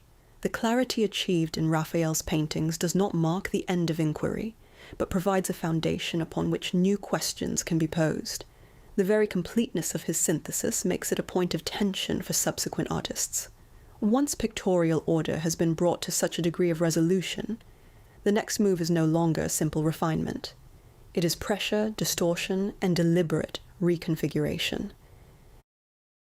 As the 16th century progresses, artists will begin to challenge the very harmony that Raphael establishes, introducing elongation, compression, and spatial instability that unsettle the balance of the High Renaissance. To understand these developments, we must now turn to a moment in which clarity gives way to experimentation, and the coherence of the image is deliberately destabilized. In the works of artists associated with what is now termed Mannerism, the systems of Renaissance painting will be stretched, reconfigured, and, at times, deliberately disrupted. If the paintings of Raphael present the visible world as ordered, balanced, and intelligible, the works produced in the decades that follow reveal a growing dissatisfaction with that order. The clarity achieved in the High Renaissance does not disappear, but it is increasingly questioned, stretched, and at times, deliberately destabilized. This shift, often described under the term Mannerism, does not represent a simple departure from Renaissance ideals, but a reconfiguration of them, one that exposes the tensions that had previously been contained within harmonious form. The category itself is historically unstable. The term Mannerism, derived from Manera, has been used to describe both a style and an attitude. Elegance, artifice, self-conscious refinement, formal exaggeration, and a heightened awareness of artistic precedent. Earlier scholarship often positioned it as a decline from the achievements of the High Renaissance, a period in which artists, unable to surpass the balance of Leonardo, Raphael, and Michelangelo, resorted to distortion and affectation. More recent art historical work has rejected this teleological view. Rather than treating Mannerism as a failure of classical order, scholars such as John Shearman and Craig Hugh Smith have emphasized its intellectual and self-reflexive character. In this view, Mannerism is not the collapse of Renaissance form, but its critical intensification. This reconfiguration becomes particularly evident in Madonna with the Long Neck by Parmigianino. At first glance, the painting appears to maintain the conventions of earlier Madonna and Child compositions, a central figure, attendant figures, and a spatial arrangement that suggests depth. Yet upon closer inspection, these elements begin to resist the expectations established by earlier works. The proportions of the Virgin are elongated beyond naturalistic measure, her neck extended in a way that recalls both elegance and distortion. The Christ-child lies across her lap, in a pose that appears simultaneously graceful and unstable, his body stretched and loosely articulated. The surrounding space further complicates the composition. On one side, a dense grouping of figures crowds the foreground, their forms compressed into a narrow area. On the other, an open space extends into the distance, punctuated by a column that appears disproportionate and unresolved. The relationship between these zones is not governed by a consistent perspectival logic. Depth is suggested, but not fully constructed. The painting oscillates between spatial coherence and disjunction, inviting the viewer to navigate a composition that resists immediate resolution. What appears initially as an idealized Madonna becomes, on closer examination, a meditation on the instability of pictorial order itself. Parmigianino's elongations are especially significant because they do not simply deform the body.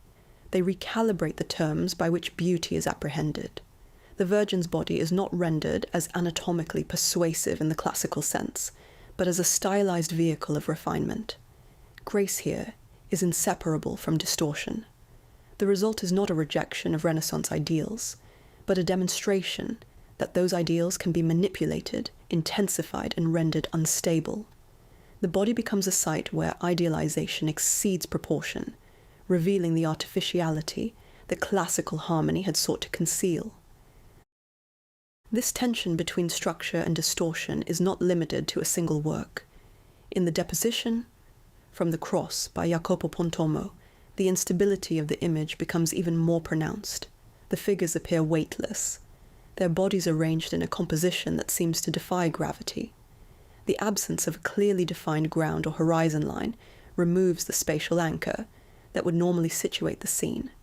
Instead, the figures occupy a shallow, ambiguous space, their interactions defined by gesture and colour, rather than by physical placement. The emotional intensity of the scene is conveyed not through the clarity of narrative, but through the disorientation of the viewer. Bodies twist and turn, their poses extending beyond natural limits, while the composition as a whole resists a single point of focus. The viewer is not guided through the image in a linear manner. Rather, the eye moves across a field of forms that are interconnected, yet difficult to reconcile within a stable framework. The painting does not present a unified vision, but a fragmented one, in which meaning must be assembled rather than immediately perceived. Pontormo's use of colour heightens this effect. The palette is luminous yet unstable, with pinks, blues, and acid-like tonal contrasts that refuse the subdued naturalism of earlier religious painting. Colour no longer functions primarily to model bodies convincingly within space. It becomes an autonomous force, creating emotional and visual tension. The figures appear less embedded in a world than suspended within a chromatic event. This suspension is critical to the painting's meaning. The removal of gravitational and spatial certainty transforms the biblical narrative into an image of psychic and perceptual instability. A different, yet related approach can be observed in Allegory with Venus and Cupid by Agnolo Bronzino. Here, the complexity of the image lies not only in its form, but in its subject matter. Figures are arranged in a composition that is both meticulously detailed and conceptually ambiguous. The relationships between them are not immediately clear. Gestures suggest multiple interpretations, and the symbolism resists definitive explanation. The painting operates as a visual puzzle, one that engages the viewer in a process of interpretation that extends beyond the initial act of seeing. In this work, the clarity of execution contrasts with the ambiguity of the meaning. Surfaces are rendered with precision, contours are sharply defined, and the composition appears controlled. Yet this control does not produce simplicity. Instead, it intensifies the complexity of the image, drawing attention to the constructed nature of the scene. The viewer is made aware not only of what is depicted, but of the act of depiction itself. Bronzino's artifice is not hidden, it is foregrounded, forcing the viewer to confront painting as an intellectual construction, rather than as a transparent window onto reality. The same dynamic can be observed in Bronzino's portraiture, where aristocratic figures are rendered with immaculate polish, cool surfaces, and a degree of psychological reserve that resists the emotional accessibility of earlier portrait traditions. The result is a representation of status through controlled distance. The subject is present, but not available. Such paintings transform likeness into an instrument of social and rhetorical construction, using surface refinement to signal hierarchy, cultivation, and self-possession. Additional evidence of Mannerist transformation appears in the work of Rosso Fiorentino, especially in works such as The Descent from the Cross and Volterra. Here, compositional instability is intensified through angular movement, compressed spatial relations, and figures whose gestures verge on the acrobatic, the image no longer seeks equilibrium. It produces strain. Bodies become expressive through their deviation from classical stability. This deviation is not accidental. It constitutes the visual logic of the work. The emergence of such works has been interpreted in various ways within art historical scholarship. Earlier accounts often characterized Mannerism as a decline from the achievements of the High Renaissance, a period in which artists, unable to surpass the harmony of figures such as Leonardo and Raphael, resorted to exaggeration and artifice. This model, associated in part with older formalist narratives, assumes that Renaissance art culminates in balance, and that subsequent deviation signals deterioration. More recent interpretations, however, have challenged this view, suggesting that Mannerism represents a deliberate exploration of the limits of those achievements. Scholars such as John Shearman have emphasized the self-conscious nature of Mannerist art, in which style becomes a subject in its own right.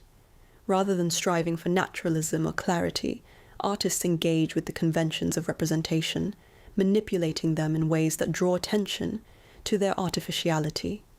Elongation, distortion, and compositional complexity are not failures of technique, but strategies through which the image asserts its autonomy from the natural world. Art no longer conceals its own making, it foregrounds it. This shift can also be understood in relation to broader cultural and historical developments. The early 16th century is marked by political instability, religious conflict, and the questioning of established systems of authority. The sack of Rome in 1527, in particular, disrupts the cultural environment that had supported the flourishing of the High Renaissance.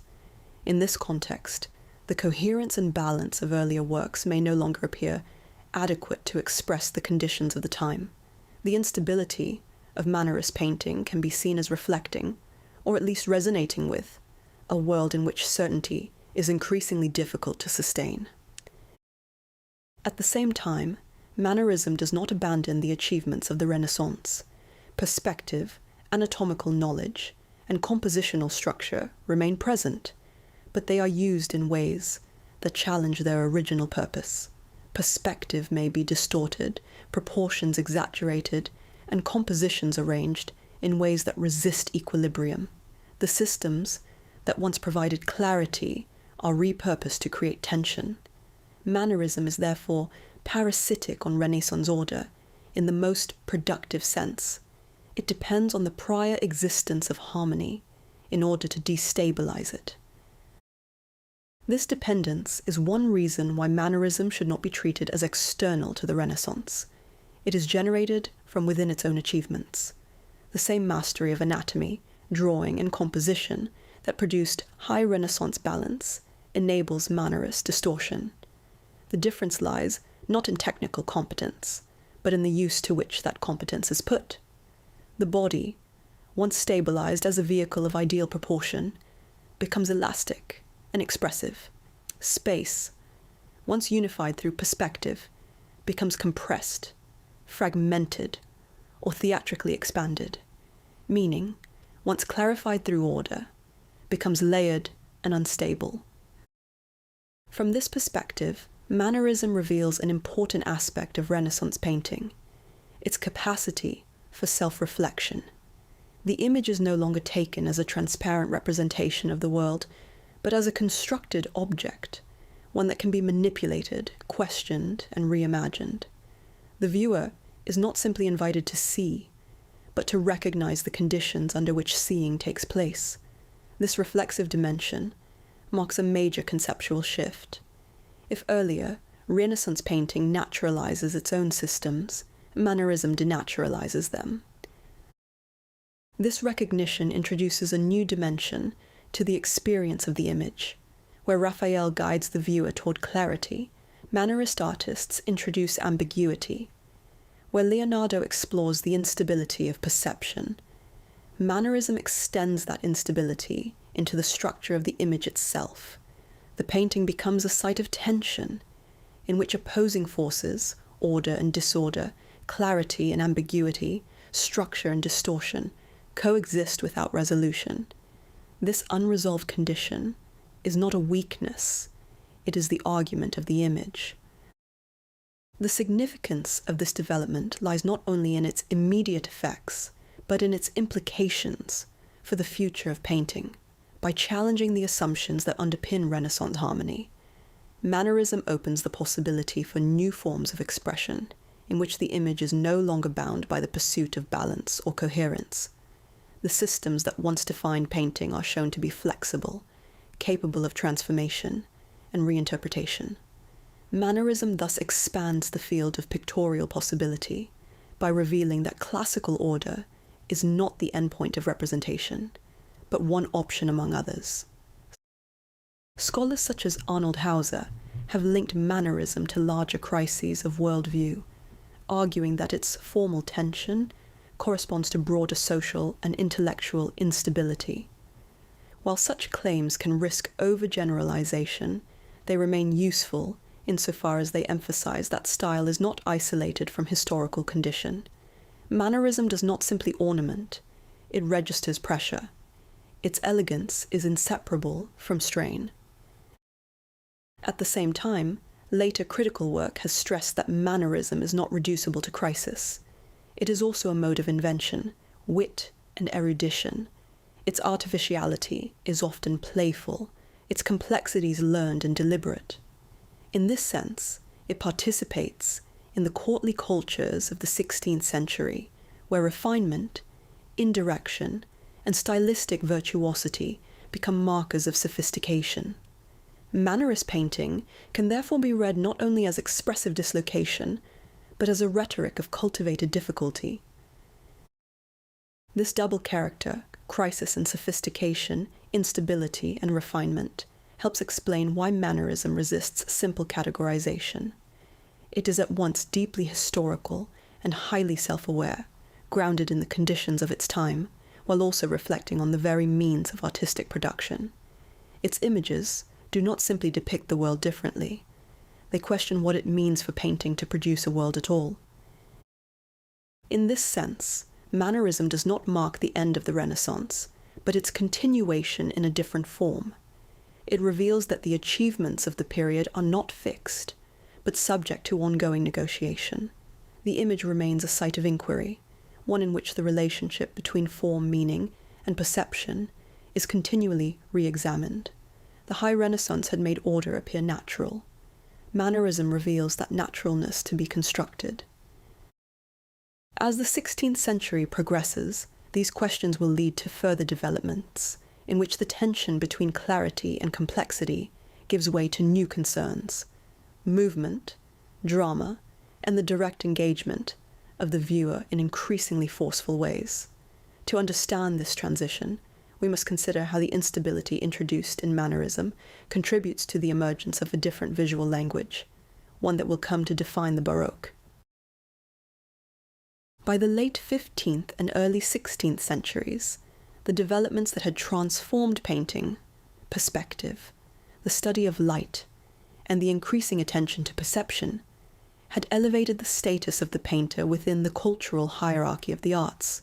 Painting was no longer understood merely as a craft, but as a discipline grounded in knowledge, one that engaged with geometry, optics, and the study of nature. Yet this elevation did not occur in isolation. It unfolded alongside an equally significant tradition, sculpture, which maintained its own claims to intellectual and artistic superiority. It is within this context that the debate known as the Paragone, the comparison of the arts, takes shape. The Paragone is not a single unified argument, but a field of positions articulated across theoretical writings, workshop practices, commissions, and the works of art. At stake is not only the relative prestige of painting and sculpture, but a deeper question concerning the nature of representation itself. Which art is more capable of rendering truth? Which engages the intellect more fully? Which produces a more compelling relation between object and viewer? And, perhaps most importantly, what does it mean for an image to represent the world? The answers, offered by Renaissance artists and theorists, reveal that the comparison of media becomes, in effect, a debate about ontology, epistemology, and the conditions of perception. One of the most articulate proponents of painting within this debate is Leonardo da Vinci, whose writings present painting as the superior art on the grounds of its intellectual and perceptual scope. For Leonardo, painting engages directly with vision, the most comprehensive and authoritative of the senses.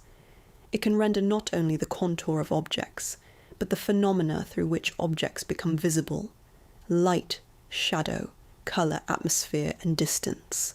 Sculpture, by contrast, may render bodily form with immediacy, but it cannot encompass the full range of optical effects through which reality is perceived. Leonardo, therefore, frames painting not as imitation of surface alone, but as the representation of visual conditions. This argument is closely tied to Leonardo's conception of painting as a scienza, because painting requires an understanding of optics, geometry, and natural phenomena. It is positioned as an intellectual discipline, one that operates through knowledge, rather than manual labour alone. Sculpture, by contrast, is characterized in his writings as more physically demanding, reliant on the direct manipulation of material. Leonardo's preference is not simply aesthetic, it is epistemic. Painting, in his view, is superior because it engages with the principles by which the visible world is constituted. It does not merely present bodies, it explains how bodies appear. This distinction between bodily presence and optical appearance is central to the philosophical force of the Paragone. Painting is valuable, on Leonardo's account, because it can render not only what exists, but how existence is disclosed to vision. It can represent translucency, reflection, recession, and atmospheric diminution. It can depict dawn, smoke, moisture, and the fading of contours at a distance. Sculpture cannot produce these conditions. It may inhabit space, but it cannot represent the instability of seeing. Painting, therefore, claims not just a broader descriptive range, but a deeper relation to cognition. The force of this claim becomes clearer when considered in light of Renaissance theories of knowledge. Visual experience was increasingly understood not as passive reception, but as a process mediated by geometry, optics, and psychology. The visible world could no longer be assumed to present itself transparently. It required analysis. Painting, in this context, became a means of making perception itself intelligible. As Martin Kemp has argued, Leonardo's thought repeatedly treats painting as an experimental field in which natural processes are not only depicted, but investigated. This does not simply elevate painting socially, it transforms its intellectual function. From this perspective, the defense of painting in the Paragone is inseparable from a larger effort to align the visual arts with the liberal arts. Leon Battista Alberti had already contributed to this elevation by arguing that painting requires knowledge of geometry, proportion, and history. The painter, in Alberti's account, must understand not only how to render form, but how to compose scenes, persuade viewers, and construct intelligible relations within the pictorial field. Such an argument displaces painting from the domain of manual production and situates it within a humanist framework of learned practice. In this sense, the Paragone is not only a comparison between media, it is part of a larger struggle over the intellectual status of making. Yet the claims made on behalf of sculpture are no less significant. Artists such as Michelangelo emphasize the directness with which sculpture engages with form. Unlike painting, which creates the illusion of depth on a flat surface, sculpture occupies the same space as the viewer. It can be approached from multiple angles, its forms revealed through movement, rather than fixed in a single viewpoint. This physical presence gives sculpture a kind of immediacy that painting cannot replicate. The viewer does not look through a surface, as in Alberti's open window, but encounters an object that exists within the same environment. The distinction between illusion and presence therefore becomes central to the Paragone. Painting constructs a world through representation, organizing space according to a system that guides the viewer's perception. Sculpture, by contrast, does not construct space in the same way. It inhabits it. The difference is not simply technical, but conceptual. Painting operates through mediation, translating the visible world into an image. Sculpture operates through embodiment, presenting form as something that can be experienced directly. Renaissance debate turns on which of these conditions, mediation or embodiment, should be understood as superior. From the standpoint of painting, however, mediation is not a weakness. It is the medium's distinctive strength. Precisely because painting does not simply present bodies in space, it can render relations that are impossible in sculpture. It can juxtapose distant objects within a unified visual field, depict temporal and atmospheric effects, and coordinate figures through composition rather than through actual adjacency. It can construct entire environments. It can stage the viewer's gaze. A painted figure, such as those in the School of Athens, is integrated into a spatial system that directs the viewer's vision according to perspectival and rhetorical principles. The painting does not simply contain figures. It contains relations among figures, relations between foreground and background, and relations between image and observer. Raphael is especially important in this context because his works demonstrate how painting could answer the Paragone not only theoretically, but pictorially. In the School of Athens, the image offers what sculpture cannot: the simultaneous visualization of architecture, discourse, movement, and philosophical hierarchy within a single, unified field. The painted surface organizes multiplicity without dissolving coherence. It creates a world in which thought itself appears spatially ordered. The success of the painting lies not in mimicking the solidity of sculpture, but in demonstrating that pictorial construction can exceed sculptural immediacy by rendering relations that only a two-dimensional field can sustain. This point has been emphasized by scholars who read Renaissance painting in rhetorical terms. The painted image does not merely present objects. It arranges them persuasively. As classical rhetoric orders arguments through invention, disposition, and style, painting orders visible forms through composition, perspective, and tonal hierarchy. Painting's claim to superiority in the Paragone rests, in part, on this power of arrangement.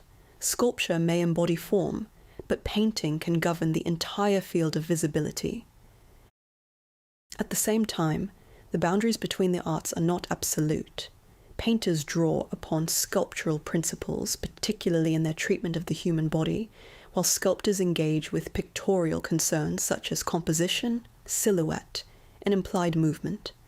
Michelangelo's painted figures are frequently described as sculptural, while many Renaissance sculptors stage forms to maximize frontal or diagonal viewing, effectively acknowledging pictorial organization.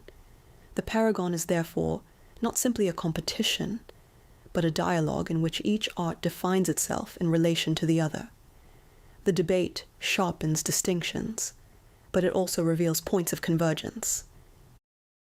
This is one reason the Paragone should not be read as a problem with a stable solution.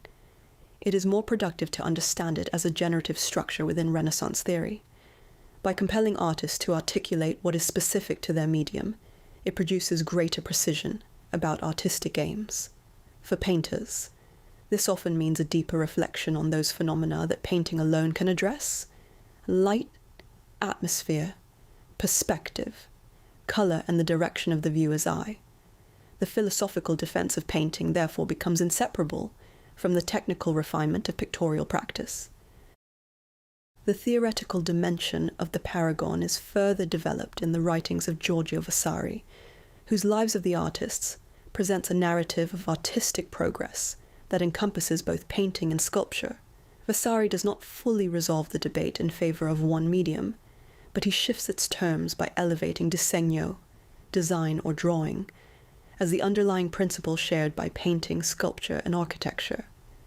In doing so, he reframes the Paragone as part of a broader effort to elevate the status of the visual arts as a whole. the common intellectual foundation of these arts becomes more important than their competitive separation. Vasari's intervention is crucial because it relocates the site of artistic value from material execution to conceptual formulation. If painting and sculpture share disegno as a foundational principle, then the true locus of excellence lies in invention, ordering, and intellectual conception.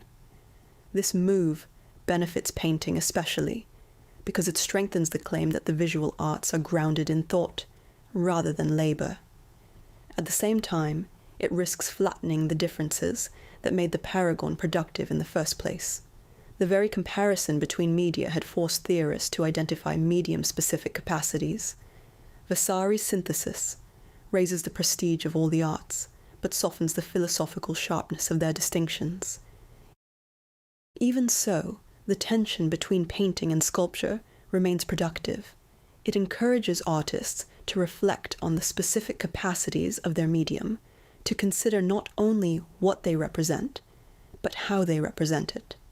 For painters, this may involve an increased attention to the illusion of depth, the rendering of light, and the construction of space. For sculptors, it may involve a heightened awareness of how form is perceived in relation to movement and environment.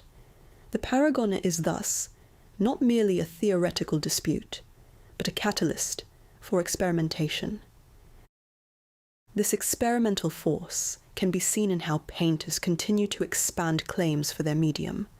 Leonardo's emphasis on optics is one such example. Another appears in later theoretical writings that connect painting to memory, invention, and imagination. Painting can depict what is absent, impossible, or idealized. It can render things not available to direct experience. It can combine different moments and places in a single image. Sculpture, by virtue of its material presence, is tied more closely to the logic of singular embodiment. Painting, by contrast, can produce relations that have no equivalent in ordinary physical space. Such claims align the defense of painting with broader philosophical traditions concerning mimesis and representation. The question is not merely which medium copies nature more faithfully, but which medium more adequately addresses the conditions under which nature is apprehended and thought. Painting's superiority, in this account, lies in its flexibility as a mode of mediation. It can represent not only the object, but the appearance of the object, not only the body, but the environment through which the body is seen, not only form, but the temporality of looking itself. Modern scholarship has developed these issues further. Michael Baxendale and David Summers, in different ways, have emphasized that the comparison between media is inseparable from differing modes of visual address. Summers, in particular, has argued that the Western distinction between image and object, so central to Renaissance debates, depends upon assumptions about presence, abstraction, and ideal form that are historically contingent rather than universal. The Paragone is therefore not simply a dispute internal to art. It is an index of broader assumptions about how representation functions. The significance of this debate extends beyond the Renaissance. By articulating the distinct capacities of different media, the Paragone establishes a framework for thinking about art that persists in various forms. It raises questions about representation, perception, and the relationship between image and object. Questions that continue to shape the interpretation of art across periods. Modern distinctions between painting's illusionism and sculpture's materiality, between image and object, between presence and mediation, all inherit something of the conceptual work performed in the Renaissance. At the same time, the Paragone reveals the limitations of such comparisons. In seeking to determine which art is superior, it risks reducing complex practices to a set of criteria that cannot fully account for their differences. Painting and sculpture do not simply compete, they offer alternative ways of engaging with the world, each with its own logic and potential. If painting claims superiority, because it can represent appearance, atmosphere, and distance. That claim depends on privileging visual cognition above bodily encounter. If sculpture claims superiority because it shares the viewer's space, that claim depends on privileging presence above mediation. Neither hierarchy is self-evident. In the context of Renaissance painting, however, the Paragone serves to clarify what is at stake in the development of the image. It highlights the distinction between constructing space and inhabiting it, between illusion and presence, between mediation and embodiment. These distinctions do not divide the arts into fixed categories, but define a field of possibilities within which artists operate. For painting in particular, the debate sharpens awareness of what the medium can uniquely do: render optical conditions, orchestrate vision, and build intelligible worlds on a flat surface. This sharpening of the medium consciousness is one reason the Paragone matters so deeply to the intellectual history of Renaissance painting. It is not an external controversy appended to artistic practice. It is internal to the medium's self-definition. By forcing painters to defend their art not only aesthetically but philosophically, the debate intensifies reflection on vision, representation, and knowledge. Painting emerges not simply as a beautiful craft, but as a serious mode of thought. As the 16th century progresses, the stability of these distinctions will itself come into question. The systems that structure both painting and sculpture will be challenged, stretched, and reconfigured, giving rise to new forms that resist clear categorization. The harmony achieved in the High Renaissance and the debates that accompany it will give way to a different kind of exploration, one in which the boundaries between media and the assumptions that underlie them are no longer taken for granted. The transformation of painting in the Renaissance is inseparable from a redefinition of the viewer. The systems that structure the image, linear perspective, the modulation of light and compositional order, do not operate autonomously. They presuppose a viewer whose position is fixed, whose gaze is directed, and whose perception is disciplined by the logic of the image itself. Renaissance painting does not simply represent the world, it constructs a mode of seeing. This construction is most clearly articulated in the system of linear perspective. As formalized by Leon Battista Alberti, the painting is conceived as an open window, finestra aperta, through which a spatial world is viewed. This metaphor establishes a precise relationship between image and observer. The coherence of perspectival space depends upon a single, immobile viewpoint, aligned with the horizon line and vanishing point. The viewer is thus not external to the image. Their position is already encoded within it. Perspective is not only a representational system, it is a positional system. This positionality can be examined in the Last Supper, where the perspectival structure converges behind the head of Christ. The viewer's gaze is compelled toward this point, not through narrative alone, but through geometry. The orthogonals of the architecture organize vision, aligning spatial construction with theological emphasis. Yet the image does not resolve into a single moment of recognition. The distribution of gestures among the apostles introduces temporal complexity, requiring the viewer to move across the surface, assembling meaning through successive acts of attention. The painting thus stages a tension between fixed viewpoint and mobile perception. This tension is crucial because it reveals that the viewer in Renaissance painting is never simply a passive recipient of visual information. The image constructs a position, but the act of seeing unfolds in time. Perspective stabilizes the overall field, but meaning is produced through sequencing, comparison, and return. In this respect, the perspectival image contains a paradox. It requires a fixed viewer, yet it also activates a moving gaze. The eye is anchored and set in motion simultaneously.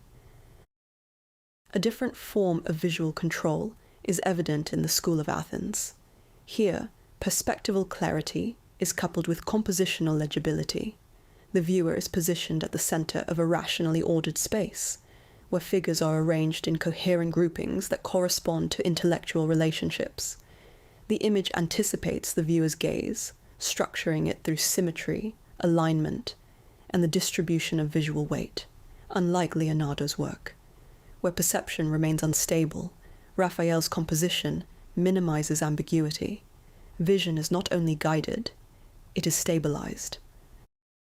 This distinction marks two different approaches to the role of the viewer. In Leonardo, the viewer participates in the construction of meaning through perceptual adjustment. In Raphael, the image itself resolves complexity in advance, presenting a world that is immediately intelligible. Both approaches, however, depend on the assumption that vision can be structured. The viewer is not free to see arbitrarily. Their perception is conditioned by the formal organization of the image. This conditioning has broader philosophical implications. Renaissance painting increasingly assumes that vision can be made reliable if properly organized. Space, light, and figural relation are arranged so that the viewer encounters a world that appears ordered, stable, and coherent. The image, therefore, does not merely respond to perception, it models an ideal form of perception. To look correctly is to occupy the position the image assigns. This is one of the reasons that Erwin Panofsky considered perspective a symbolic form. Perspective is not simply a neutral device for organizing forms in space. It expresses a conception of the world in which vision is unified, homogeneous, and subject to rational control. The viewer becomes a point from which the world is ordered. Space is no longer a theological or symbolic hierarchy, but a measurable field coordinated in relation to the observer. The instability of this conditioning becomes evident in works that foreground perceptual ambiguity. In the Mona Lisa, the absence of sharply defined contours disrupts the viewer's ability to fix the image. The technique of sfumato produces transitions that resist precise localization, particularly in the rendering of the face. As Martin Kemp has argued, this effect corresponds to the physiological behavior of vision, in which peripheral perception lacks clarity and edges are not sharply resolved. The painting exploits this condition, producing an image that changes according to the viewer's focus. Meaning is not given, it emerges through the act of looking. This is not merely a matter of optical sophistication, it is a redefinition of what the viewer does. In Leonardo, perception itself becomes an active and uncertain operation. The painting no longer simply provides a stabilized world for contemplation. It compels the viewer to confront the instability of seeing. The image becomes less a fixed object than a field of perceptual negotiation. The philosophical stakes of this shift are significant. If Alberti's model assumes a viewer whose position guarantees coherence, Leonardo reveals that coherence is contingent. Seeing is not equivalent to knowing. The eye is subject to limits, intervals, and conditions that interfere with certainty. In this respect, Leonardo's paintings complicate the rationalization of vision that perspective had seemed to promise. The role of the viewer is further shaped by cultural and cognitive factors. Michael Baxendale introduces the concept of the period eye to describe how visual perception is conditioned by social practices, education, and habitual forms of attention. Renaissance viewers, accustomed to mercantile calculation, religious imagery, and rhetorical structures, approach paintings with specific expectations and interpretive frameworks. The ability to read perspective, to recognize symbolic references, and to navigate complex compositions was not universal, but culturally acquired. Painting, in turn, reinforces these habits, training the viewer in particular modes of seeing. Baxendale's intervention is especially important because it prevents the viewer from being treated as an abstract or universal category. The Renaissance observer is historically produced to understand how a 15th-century painting functions. One must also understand the cognitive and social habits of those who encountered it.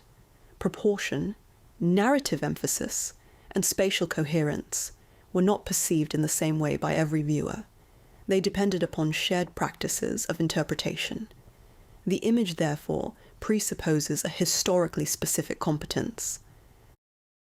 This historical specificity complicates any attempt to treat Renaissance vision as purely formal. The viewer is not only an optical subject, but a social one. Mercantile habits of measurement, religious familiarity with sacred narrative, rhetorical education, and civic participation all contribute to the interpretive conditions of viewing. The painting is intelligible because it addresses a viewer formed within those structures. This training extends beyond perception to participation. Many Renaissance images are designed to position the viewer within a larger experiential framework. Altarpieces, for example, are aligned with the architecture of the church and the rituals performed within it. The viewer's physical position, standing before the altar, corresponds to the spatial logic of the image. The painting does not merely depict a sacred scene. It situates the viewer in relation to it, integrating vision with devotional practice. This integration is especially important in religious works, where the viewer is not simply meant to understand the image, but to respond to it. Images of the Virgin, saints, and passion scenes were not encountered as autonomous objects, but as components within liturgical and devotional systems. The pictorial field structured emotional and spiritual attention. The viewer was therefore positioned both optically and affectively. The question of illusion is central to this integration. Renaissance painting constructs spaces that appear continuous with the viewer's own, creating the impression of depth beyond the surface. Yet this illusion depends on the viewer's acceptance of its conventions. As Ernst Gombrich has emphasized, pictorial illusion is not a direct replication of reality, but a learned response, a making and matching process, in which viewers recognize and interpret visual cues. The success of the illusion lies not in its accuracy, but in its persuasiveness. Gombrich's argument is important because it relocates illusion from the object alone to the interaction between image and observer. The painting is effective not because it duplicates reality perfectly, but because it activates habits of recognition. The viewer collaborates with the image by accepting its terms. Illusion is therefore a negotiated condition, not an intrinsic property of the painted surface. This introduces a fundamental tension. The viewer is drawn into the image, yet remains aware, at least implicitly, of its constructed nature. Perspective organizes space, but it does not eliminate the flatness of the surface. Light models form, but it is applied through pigment. The image oscillates between presence and representation, requiring the viewer to negotiate between immersion and critical distance. This oscillation has been theorized in later accounts of visuality and representation. Louis Marin, for example, argues that representation simultaneously presents and substitutes. It makes something visible while also marking its absence. Renaissance painting exemplifies this condition. It creates the effect of presence, bodies, architecture, space, while remaining irreducibly mediated. The viewer is therefore positioned in a double relation, inside the illusion and outside it. This duality is one of the reasons Renaissance painting becomes so important to later theories of spectatorship. The image is neither a transparent window nor a purely self-referential surface. It is a device that organizes the viewer's position while also revealing, under certain conditions, the artifice of that organization. Leonardo's ambiguity, Raphael's clarity, and northern descriptive density all produce different balances between these terms, but the underlying problem remains the same. How does an image govern seeing without erasing its own mediation? From this perspective, the Renaissance redefines not only the image, but the act of viewing itself. The viewer becomes an integral component of the pictorial system, positioned, guided, and engaged through formal devices that shape perception.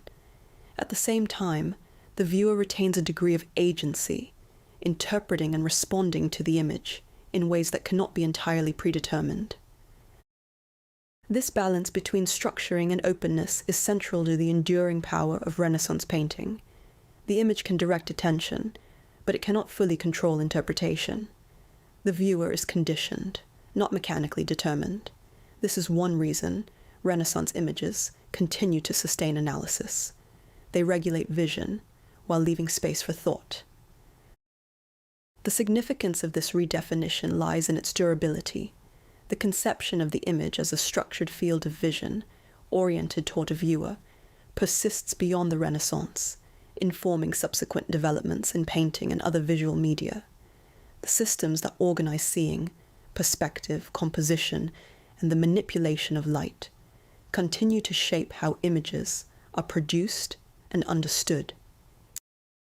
In this respect, Renaissance painting contributes to what later scholars describe as regimes of visuality.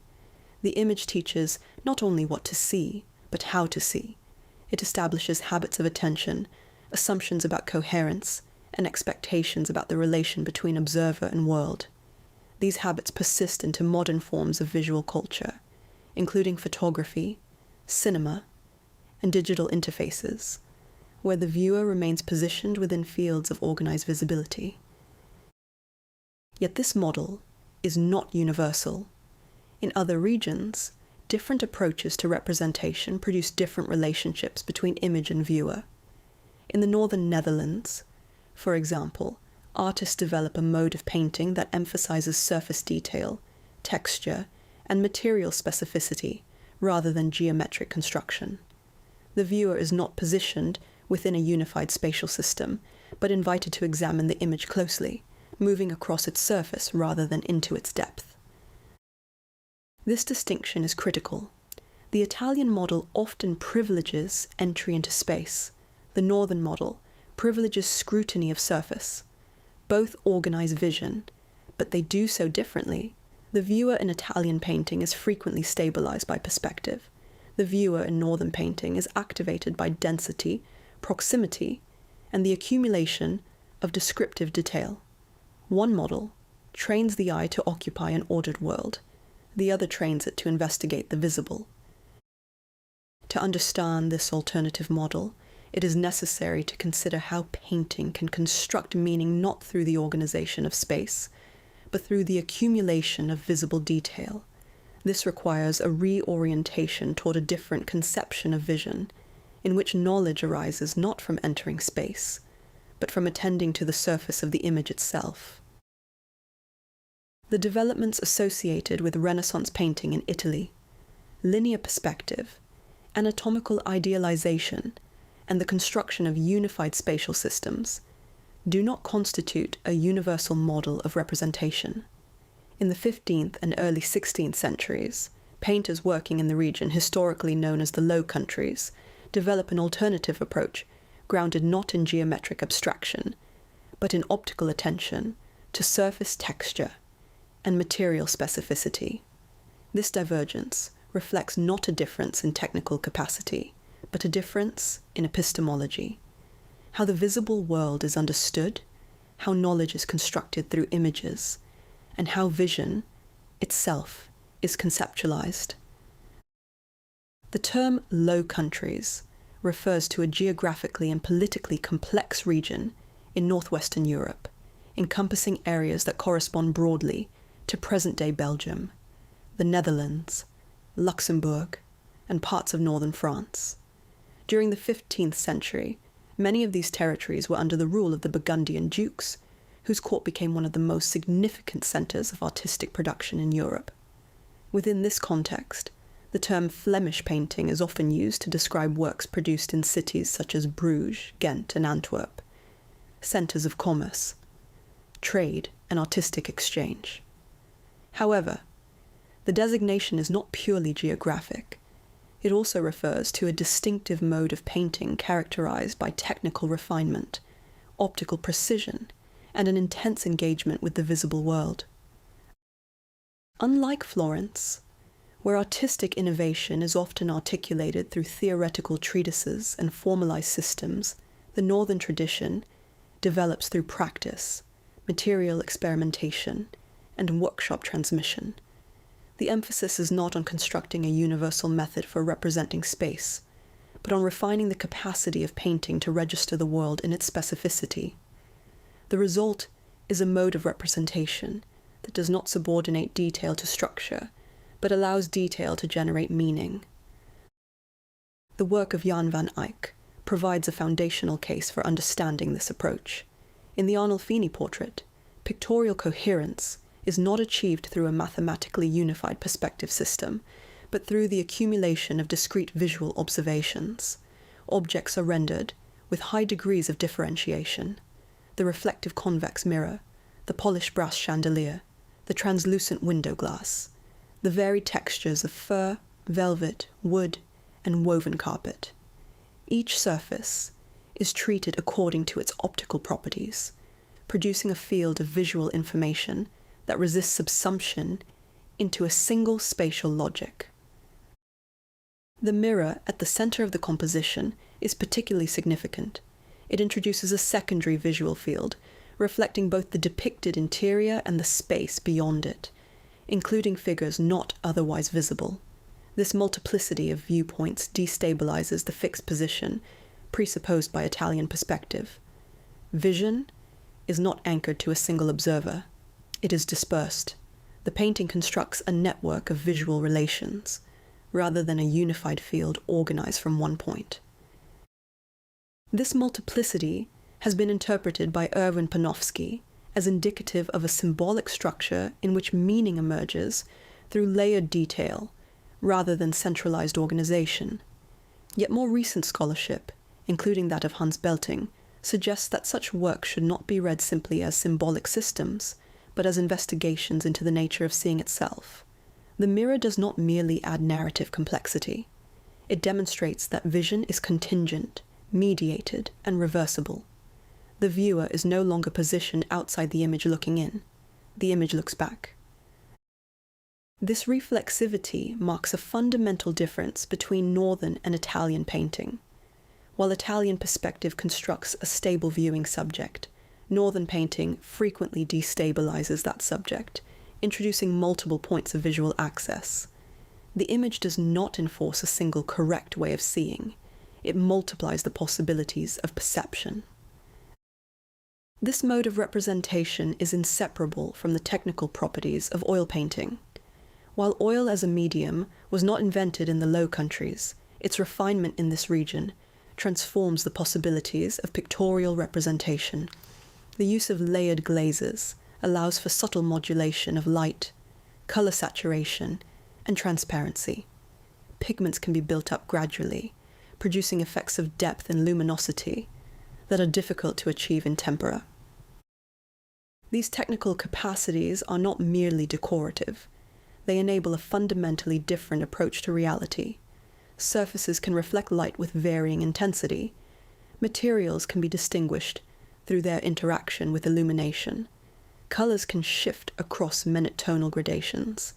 The painting becomes not a simplified abstraction of the world, but a site in which visual phenomena are examined with precision. Panofsky's description of this approach as microscopic is not metaphorical. It captures the sense in which the image invites sustained, close inspection, revealing details that unfold progressively rather than instantaneously. The emphasis on detail extends beyond Van Eyck to other major figures of the Northern Renaissance. In the work of Rogier van der Weyden, particularly in The Descent from the Cross, spatial depth is compressed, and the background functions less as an extension of space than as a surface against which figures are articulated.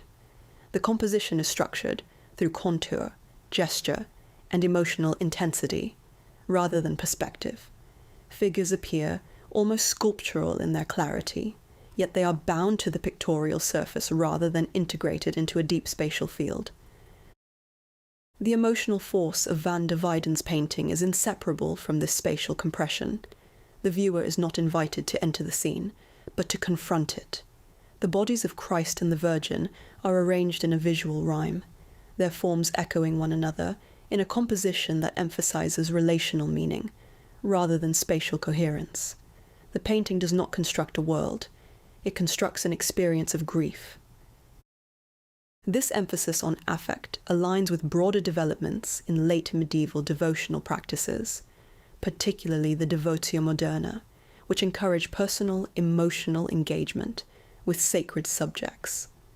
Northern painting responds to this context not by creating immersive spatial environments, but by intensifying the immediacy of the image.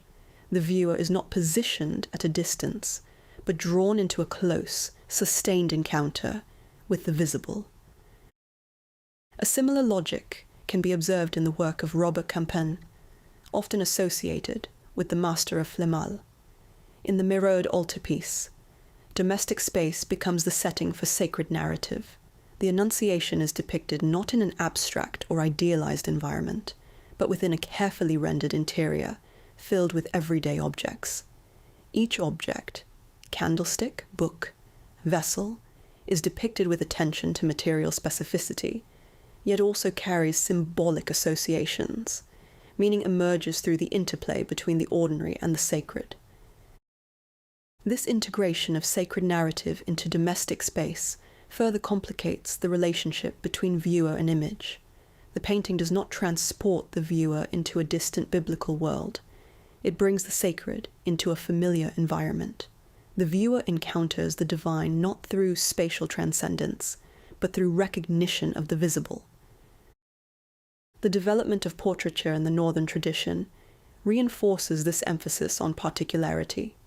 Artists such as Hans Memling and Petrus Christus produce images in which individual identity is conveyed through subtle variations in facial structure, expression, and surface detail.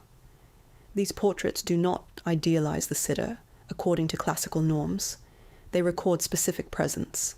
The viewer engages, not with an abstract type, but with a particular person. This attention to individuality extends into later developments. In the work of Albrecht Dürer, the engagement with Italian theories of proportion and perspective is evident, yet it is combined with a continued commitment to empirical observation. Dürer's self-portraits, for example, present the artist with a degree of specificity and self-consciousness that complicates the distinction between representation and identity. His studies of nature, such as the famous watercolor of a hare, demonstrate an approach in which knowledge is derived from close inspection rather than from the application of abstract systems. Dürer occupies a critical position because he mediates between Northern and Italian traditions. He studies perspective and proportion in Italy, yet does not abandon the Northern emphasis on detail.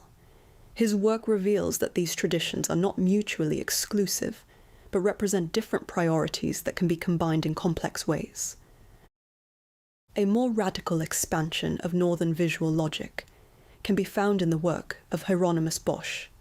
In the Garden of Earthly Delights, the surface of the painting is densely populated with figures, animals, and hybrid forms that resist integration into a single narrative or spatial framework.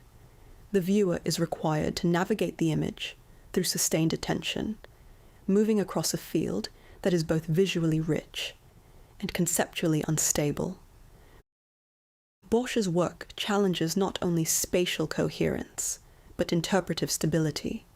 The absence of a dominant perspectival structure allows for a multiplicity of readings. The image does not guide the viewer toward a single conclusion. It proliferates possibilities. This proliferation has been analyzed by scholars such as Joseph Leo Kerner, who emphasizes the open-ended nature of Bosch's imagery and its resistance to definitive interpretation. The development of Northern painting continues into the 16th century with artists such as Peter Bruegel the Elder, whose works expand the descriptive logic of earlier painters into complex scenes of everyday life. In paintings such as The Hunters in the Snow, space is present, but it does not function as a unified perspectival system. Instead, the viewer's attention moves across the image, registering multiple activities, figures, and environmental conditions. The painting becomes a field of observation, in which meaning emerges through the accumulation of detail. The contrast with Italian painting can therefore be articulated along several axes. Italian painting, particularly in its Florentine formulation, prioritizes the construction of space as a rational, unified system. The viewer is positioned within this system, and vision is directed into depth. Northern painting, by contrast, prioritizes the articulation of surface and the differentiation of materials. The viewer remains external to a unified spatial field, engaging with the image through inspection rather than immersion. This distinction has been further developed by Svetlana Alpers, who characterized Northern art as descriptive rather than narrative, emphasizing its function as a record of visual experience. While this formulation has been debated, it highlights an important shift. The image is not necessarily constructed as a window onto a coherent world, but as a surface upon which the visible is registered. The act of painting becomes analogous to the act of seeing, incremental, attentive, and open-ended. At the same time, the binary between Northern and Italian approaches should not be overstated. There is evidence of exchange, both technical and conceptual. The adoption of oil painting techniques in Italy, particularly in Venice, demonstrates the permeability of these traditions. Conversely, Northern artists engage selectively with perspective, incorporating elements of spatial construction without adopting its full theoretical framework. The significance of this contrast lies in the expansion of pictorial possibilities. The Renaissance is not defined by a single trajectory toward naturalism or spatial coherence, but by the coexistence of multiple systems of representation. Italian painting constructs space through geometry. Northern painting constructs reality through detail. Each approach produces a different relationship between image and viewer, and each reveals different aspects of the visible world. As these traditions develop, their differences intersect with broader transformations in religious practice, political authority, and the circulation of images. Painting becomes increasingly embedded within structures of power, where its capacity to shape perception is aligned with the production of belief and the assertion of authority. The image is no longer only a site of observation, it becomes an instrument through which reality is framed and controlled. To understand this function, it is necessary to examine the role of painting within systems of patronage and doctrine, where its visual strategies are mobilized in the service of institutions that extend beyond the studio. Renaissance painting is produced within institutional frameworks that determine not only subject matter, but also the conditions under which images are seen, interpreted, and authorized. The majority of large-scale works in 15th and early 16th century Italy are commissioned by ecclesiastical bodies, churches, monasteries, confraternities, where images function within liturgical, doctrinal, and spatial systems. The transformation of painting through perspective, naturalism, and the study of light therefore does not occur in isolation. It enhances the efficacy of images that remain fundamentally embedded in structures of religious authority. To understand this relationship, it is necessary to move beyond the assumption that images merely reflect belief. Renaissance painting does not passively illustrate doctrine. It actively participates in the construction, stabilization, and dissemination of religious knowledge. The image becomes a site in which authority is made visible, not only through what is depicted, but through how it is seen. Representation is inseparable from power. The integration of pictorial space with architectural space is central to this function. In the Last Supper, the perspectival system extends the refectory wall into an illusory continuation of the room, aligning the depicted space with the physical environment of the viewer. The vanishing point, positioned behind Christ, organizes vision while reinforcing theological hierarchy. This alignment is not purely formal. It situates the viewer within a structured field of perception in which geometry, narrative, and doctrine converge. The image does not simply depict a sacred event. It constructs a spatial and perceptual framework through which that event is encountered. This spatial extension has profound implications. The boundary between representation and reality is not eliminated, but carefully managed. The painting creates the illusion that sacred history unfolds within the same space occupied by the viewer, collapsing temporal distance while maintaining doctrinal authority. The viewer is not transported into the biblical past. The past is brought into the present through a controlled visual system. This control is essential. The image must persuade without destabilizing belief. It must create proximity without ambiguity. A comparable integration of image and institutional program is evident in the School of Athens. Located within the Vatican, the fresco participates in a broader intellectual scheme that aligns classical philosophy with Christian theology. The clarity of its perspectival construction and the legibility of its figural groupings are not neutral aesthetic choices. They produce an ordered visual field in which knowledge appears unified, rational, and hierarchically structured. The painting thus contributes to the articulation of papal authority, presenting the Church as the site in which intellectual and spiritual traditions are reconciled. This reconciliation is not merely thematic, it is structural. The viewer encounters a world in which differences between pagan philosophy and Christian doctrine, between ancient and modern knowledge, are resolved within a single coherent visual system. Perspective, in this context, becomes more than a tool of representation. It becomes a model of order. The stability of the image reflects the stability of the institution that commissions it. The role of patronage is therefore fundamental. Contracts specify iconography, materials, scale, and deadlines, constraining artistic decisions within predefined parameters. Yet patronage does more than impose limits. It defines the conditions under which the image will function. The role of patrons, ecclesiastical institutions, civic authorities, and elite families such as the Medici family is not limited to financial support. Patronage structures the meaning of the work, determining its location, its audience, and its interpretive framework. As Michael Baxendall argues, painting must be understood within a system of conditions of trade, where artistic form is shaped by negotiation between maker and commissioner. Style is not autonomous, it is conditioned. The clarity of Raphael's compositions, the emotional intensity of devotional images, and the increasing naturalism of figures are not simply aesthetic developments. They are responses to expectations embedded within patronage structures. These expectations are not arbitrary. They are aligned with broader institutional goals. Religious images must instruct, persuade, and reinforce belief. They must be legible to diverse audiences, yet consistent with doctrinal frameworks. The balance between clarity and complexity is therefore carefully managed. Too much ambiguity risks misinterpretation. Too much simplicity risks ineffectiveness. The image must operate within a controlled field of meaning. The increasing naturalism of Renaissance painting intensifies its persuasive capacity.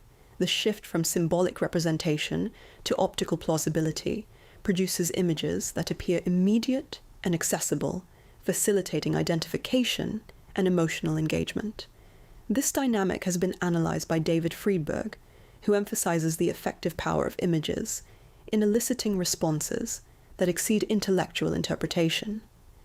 Gesture, expression, and spatial coherence do not merely clarify narrative, they produce emotional proximity. The viewer is not only informed, but implicated. This implication is critical to the function of religious imagery. The viewer's response is not optional, it is part of the image's operation. Devotional images are designed to produce specific forms of engagement: compassion, reverence, contemplation. The realism of suffering and passion scenes, the intimacy of Marian imagery, and the clarity of narrative sequences all contribute to this effect. The image structures not only what is seen, but how it is felt. The integration of affect into representation raises important theoretical questions. If images produce emotional responses that appear immediate, how are those responses shaped by institutional frameworks? Friedberg's analysis suggests that affect is not simply a natural reaction, it is conditioned. The viewer's response is guided by visual cues that align perception with belief. The image, therefore, operates as a mediator between doctrine and experience. This mediation is particularly evident in altarpieces, where viewing is integrated with ritual practice. The image is encountered within a sequence of actions: approach, prayer, participation in liturgy, that structure the viewer's engagement. The spatial positioning of the altarpiece, its scale, and its visual organization all contribute to this experience. The painting does not exist independently. It functions within a system that includes architecture, ritual, and community. In the northern context, similar functions are achieved through different visual strategies. In Ghent altarpiece, the emphasis on surface detail and material specificity produces a form of visual presence grounded in sustained attention. The viewer engages with the image through inspection, encountering symbolic elements, objects, textures, inscriptions, distributed across the surface. The absence of a unified perspectival system does not diminish the image's authority. It reconfigures it, meaning emerges through accumulation rather than through spatial coherence. This difference is not merely stylistic. It reflects a distinct conception of how images function within systems of belief. Northern painting often emphasizes the materiality of the world as a site of divine presence. The detailed rendering of objects does not distract from spiritual meaning, it reveals it.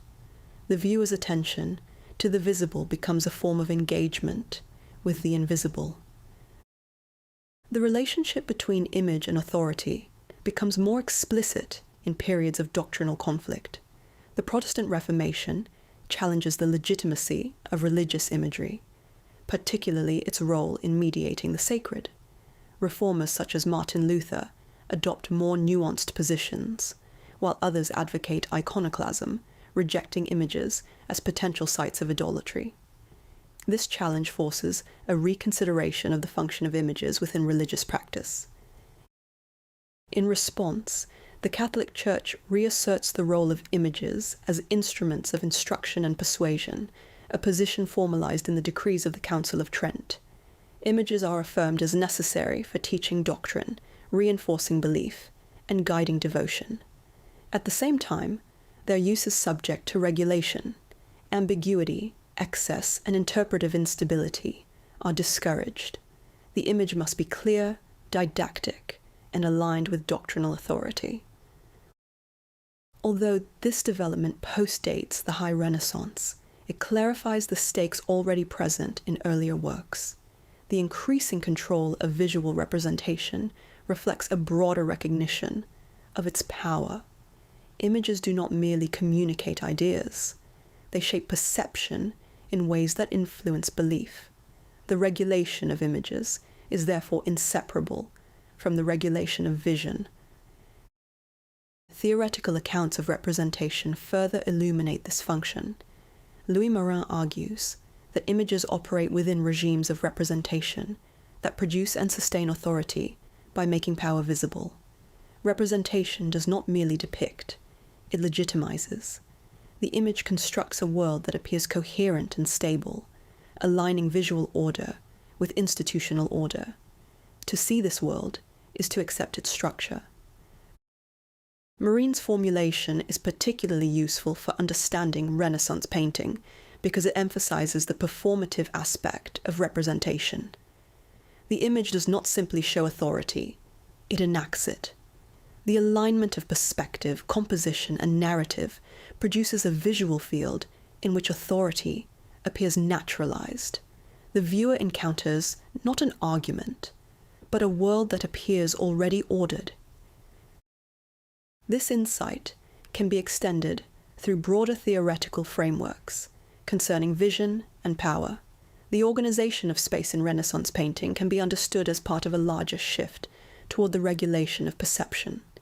The viewer is positioned, guided, and disciplined through visual systems that define what can be seen and how it should be interpreted.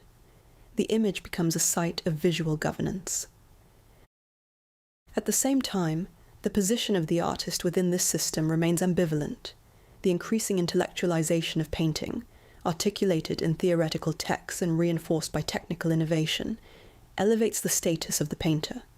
Artists such as Leonardo da Vinci and Raphael are recognized not only for their skill, but for their intellectual contributions. Yet this elevation does not entail full autonomy. The artist operates within constraints imposed by patronage, doctrine, and institutional function. This tension is visible in the coexistence of innovation and continuity, perspective, anatomical study, and the modeling of light introduce new ways of constructing the image, yet the subjects remain largely traditional. Religious narratives, saints, and theological themes continue to dominate. The transformation of painting does not replace its function, it enhances its effectiveness within existing structures. From this perspective, Renaissance painting can be understood as a site in which visual, institutional, and ideological forces converge. The image is constructed through techniques that organize perception, deployed within contexts that shape interpretation, and aligned with systems that exercise authority.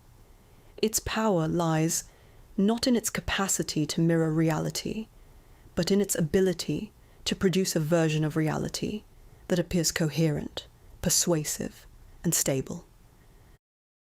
This convergence raises a further question. If painting operates within structures that define its function and meaning, how does the figure of the artist come to be understood as an independent creator? How does authorship emerge within a system that appears to constrain it?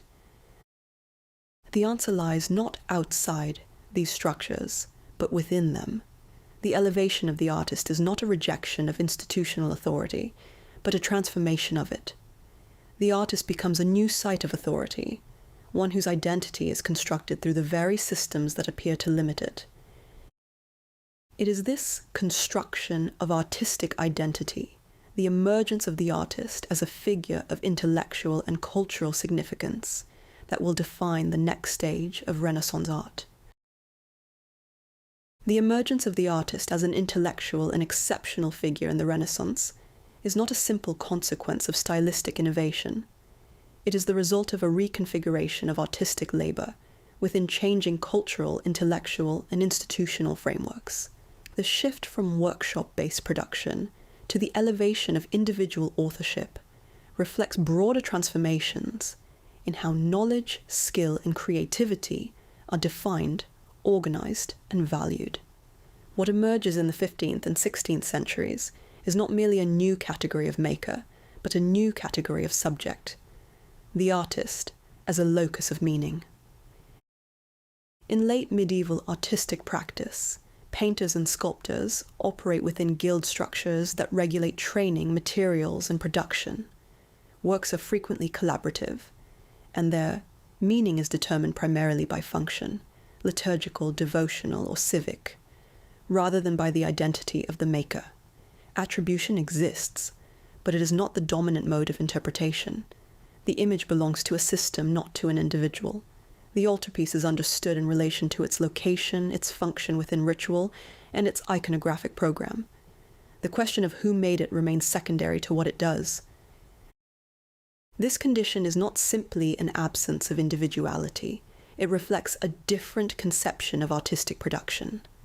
The maker is embedded within a chain of transmission, apprenticeship, workshop practice, inherited conventions, that structures both technique and meaning.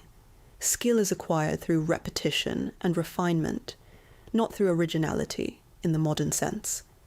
Innovation occurs, but it is not framed as the expression of a singular personality. The image is intelligible because it participates in shared visual languages.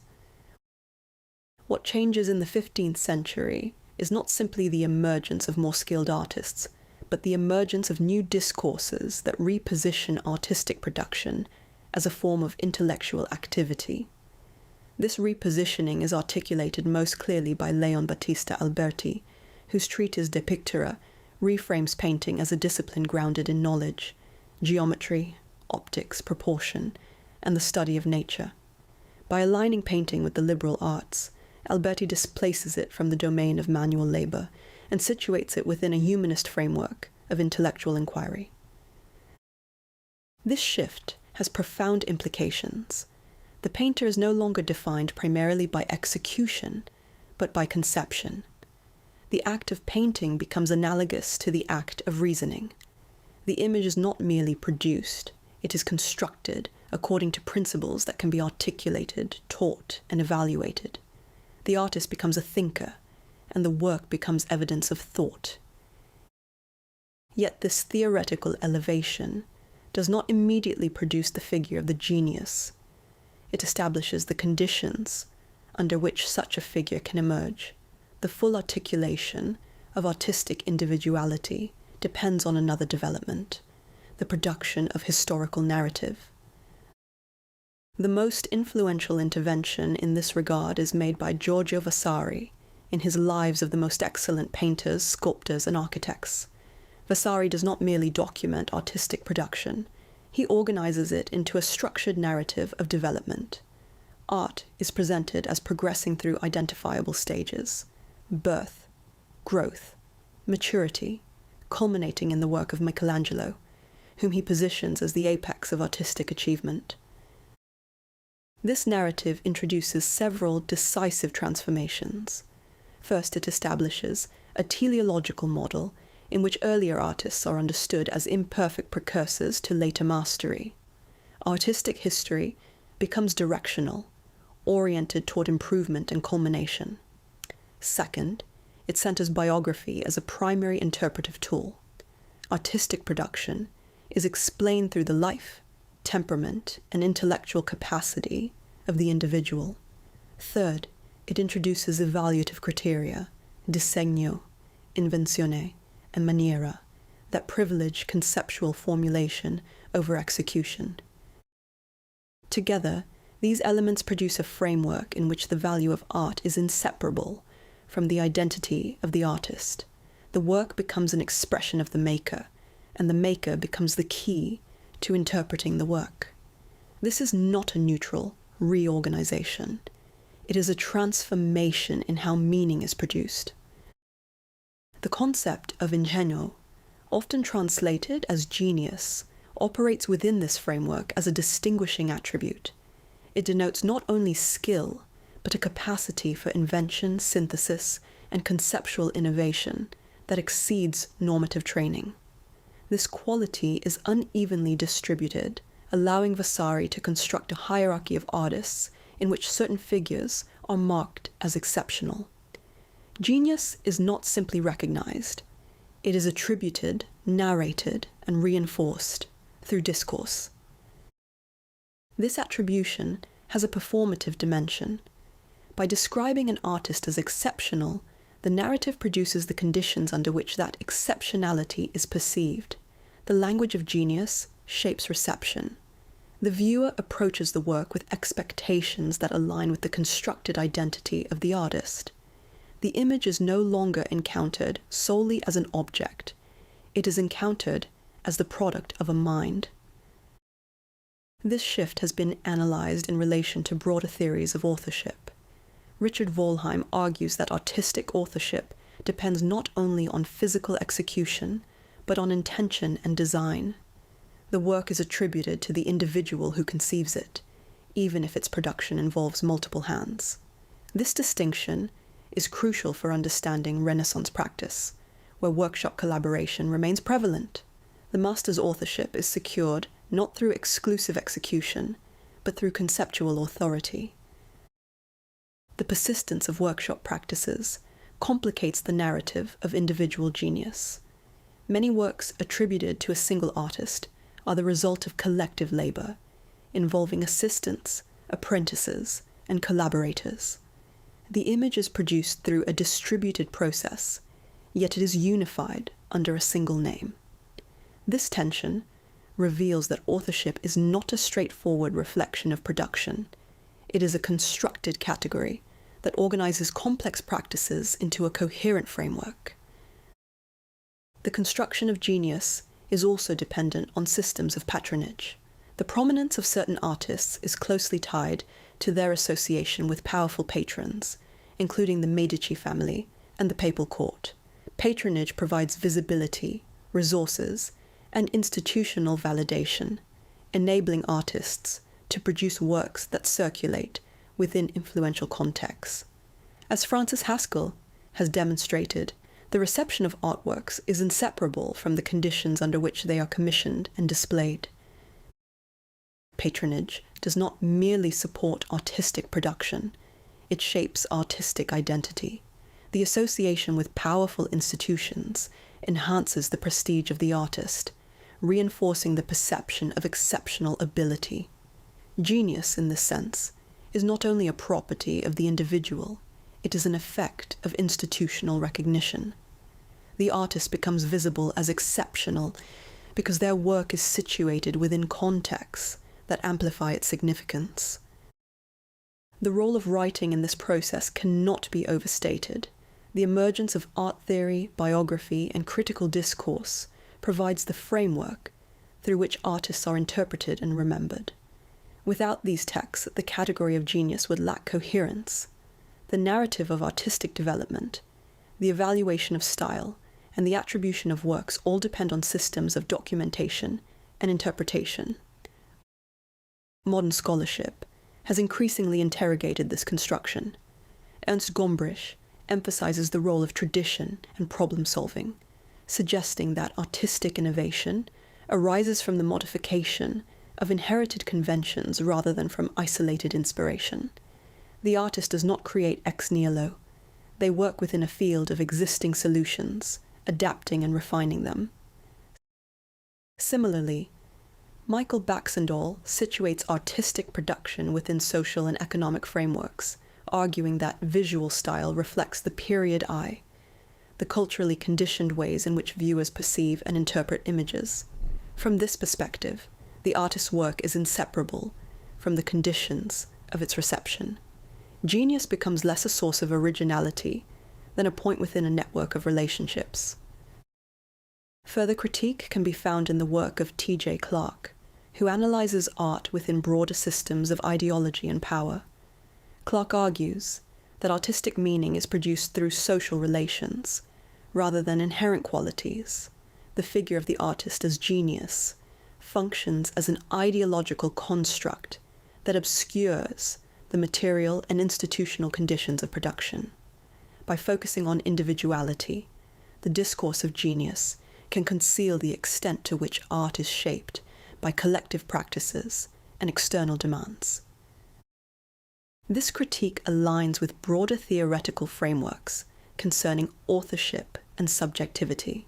The idea of the artist as a unified, autonomous subject has been challenged by scholars who emphasize the constructed nature of identity. The artist is not simply an origin point of meaning. They are produced through discourse, institutions, and practices that define what it means to create. Hans Belting, for example, has argued that the history of art is inseparable from the history of its framing devices, museums, texts, and institutional structures that determine how images are seen and interpreted. The elevation of the artist is part of this framing. It organizes the field of art in a way that privileges certain forms of production and certain modes of interpretation. Despite these critiques, the model established in the Renaissance remains foundational. The organization of art history around individual names, the emphasis on stylistic development, and the valorization of originality all derive from this period. Museums, catalogues, and academic discourse continue to rely on the identification of works with specific artists, reinforcing the centrality of authorship as a category. The persistence of this model reflects both its explanatory power and its limitations. By privileging certain forms of production, large-scale works, documented commissions, stylistic coherence. It marginalizes others, including collaborative practices, anonymous works, and forms of production that do not align with the narrative of individual achievement. The construction of genius thus functions both as a tool of organization and as a mechanism of exclusion. At the same time, the discourse of genius reshapes the viewer's relationship to the image. The work is no longer encountered solely as a representation. It is encountered as an expression. The viewer is invited to interpret the image not only in terms of its subject matter, but in terms of the mind that produced it. The act of viewing becomes an act of interpretation that extends beyond the visible. This transformation aligns with broader developments in Renaissance thought, where the individual becomes an object of inquiry. The artist, like the scholar or the ruler, is understood as a subject whose inner qualities, intellect, temperament, creativity, manifest in external form. The work becomes a trace of the self. From this perspective, the emergence of artistic genius is inseparable from the emergence of modern subjectivity. The artist is not simply elevated, they are redefined as a figure whose identity is constituted through production. The work and the self become mutually reinforcing. To produce is to express. To express is to exist as an artist. Yet this construction remains embedded within the very systems it appears to transcend. The artist's individuality is recognized through institutions, validated through patronage, and articulated through discourse. Genius is not outside the system, it is one of its products. The Renaissance does not simply reveal the artist as a pre-existing figure, it produces the conditions under which the artist can be understood as such.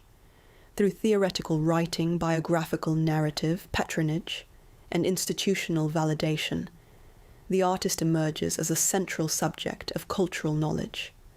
This emergence is neither inevitable nor neutral. It reflects specific historical choices about how art is valued, interpreted, and remembered.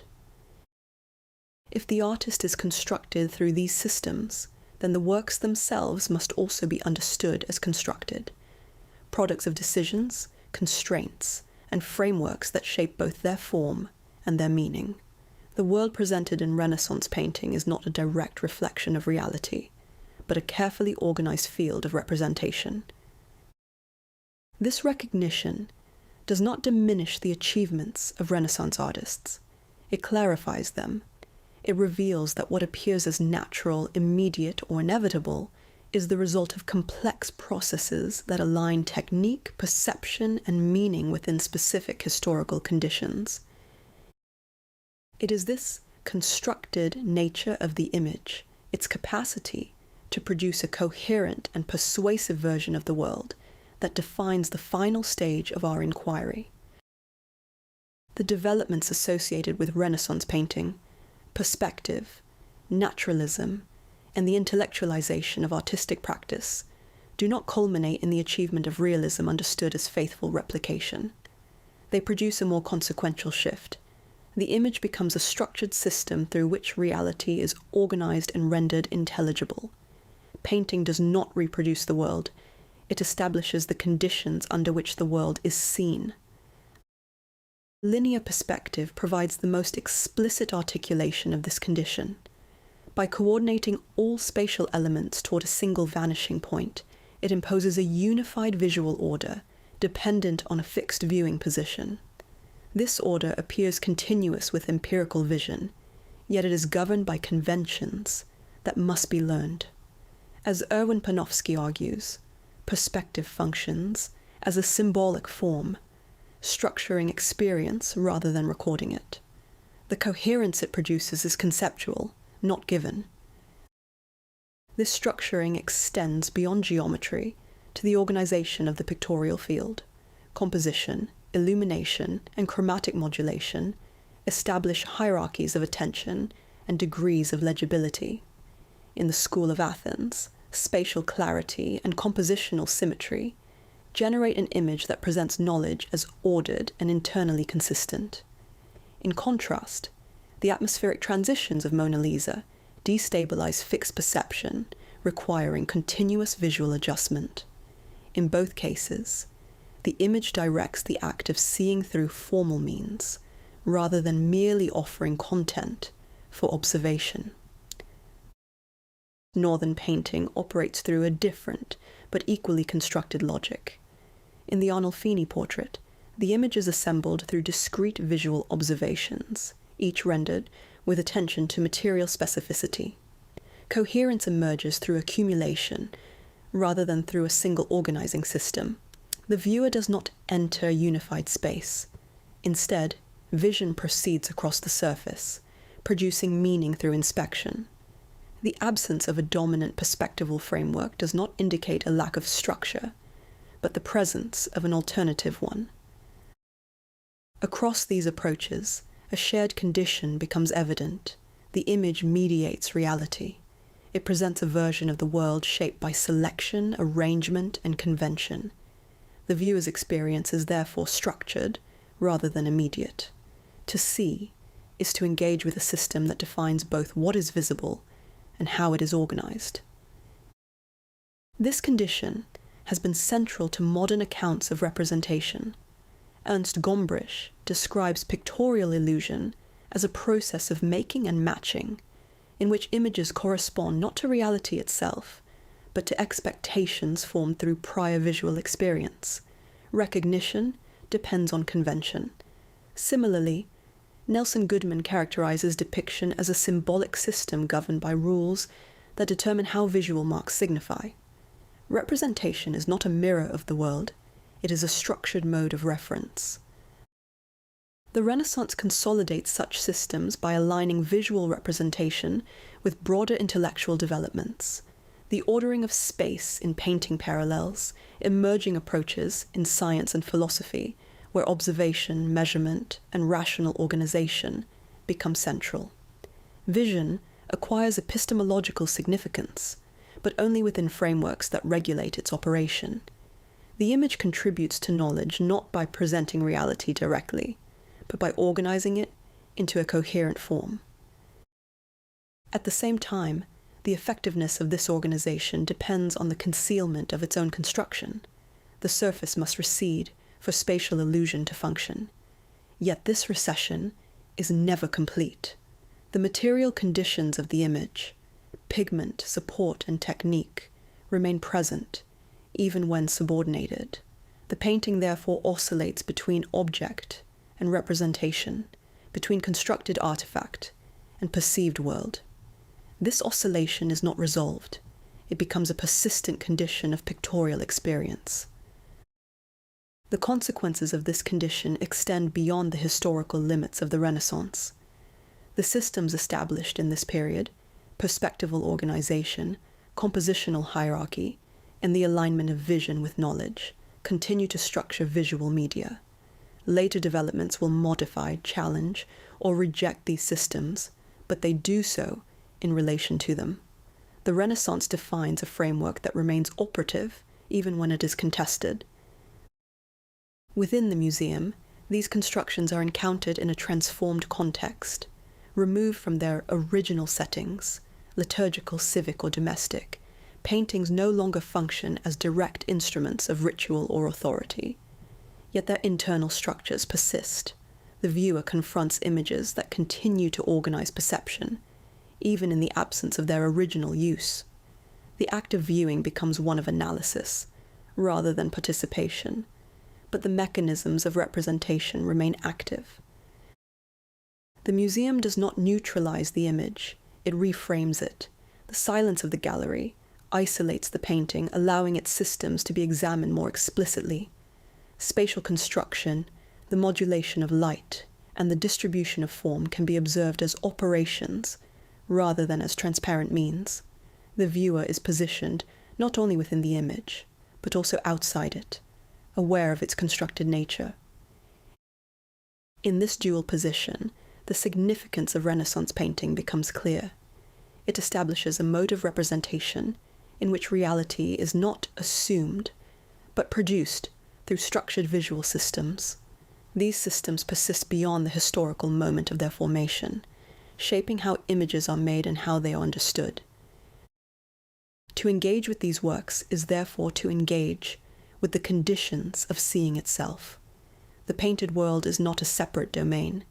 It is continuous with the frameworks through which perception operates. What the Renaissance makes visible is not simply a new style of image, but a reorganization of vision, one that continues to inform how the world is apprehended. The museum will soon open again. What remains are not only the images, but the structures through which they were made, systems of thought, of vision, of belief. They do not disappear when the gallery empties. They persist, shaping how the visible is ordered, how meaning is formed, how the world is understood. The Renaissance does not end at the frame. It continues wherever space is measured, wherever light defines form, wherever the act of seeing is guided by principles that appear natural, yet are constructed. To look, then, is not a passive act. It is to enter a system, and once seen, it cannot be entirely unseen. Thank you for spending this time here. I look forward to welcoming you back when the museum grows quiet once more.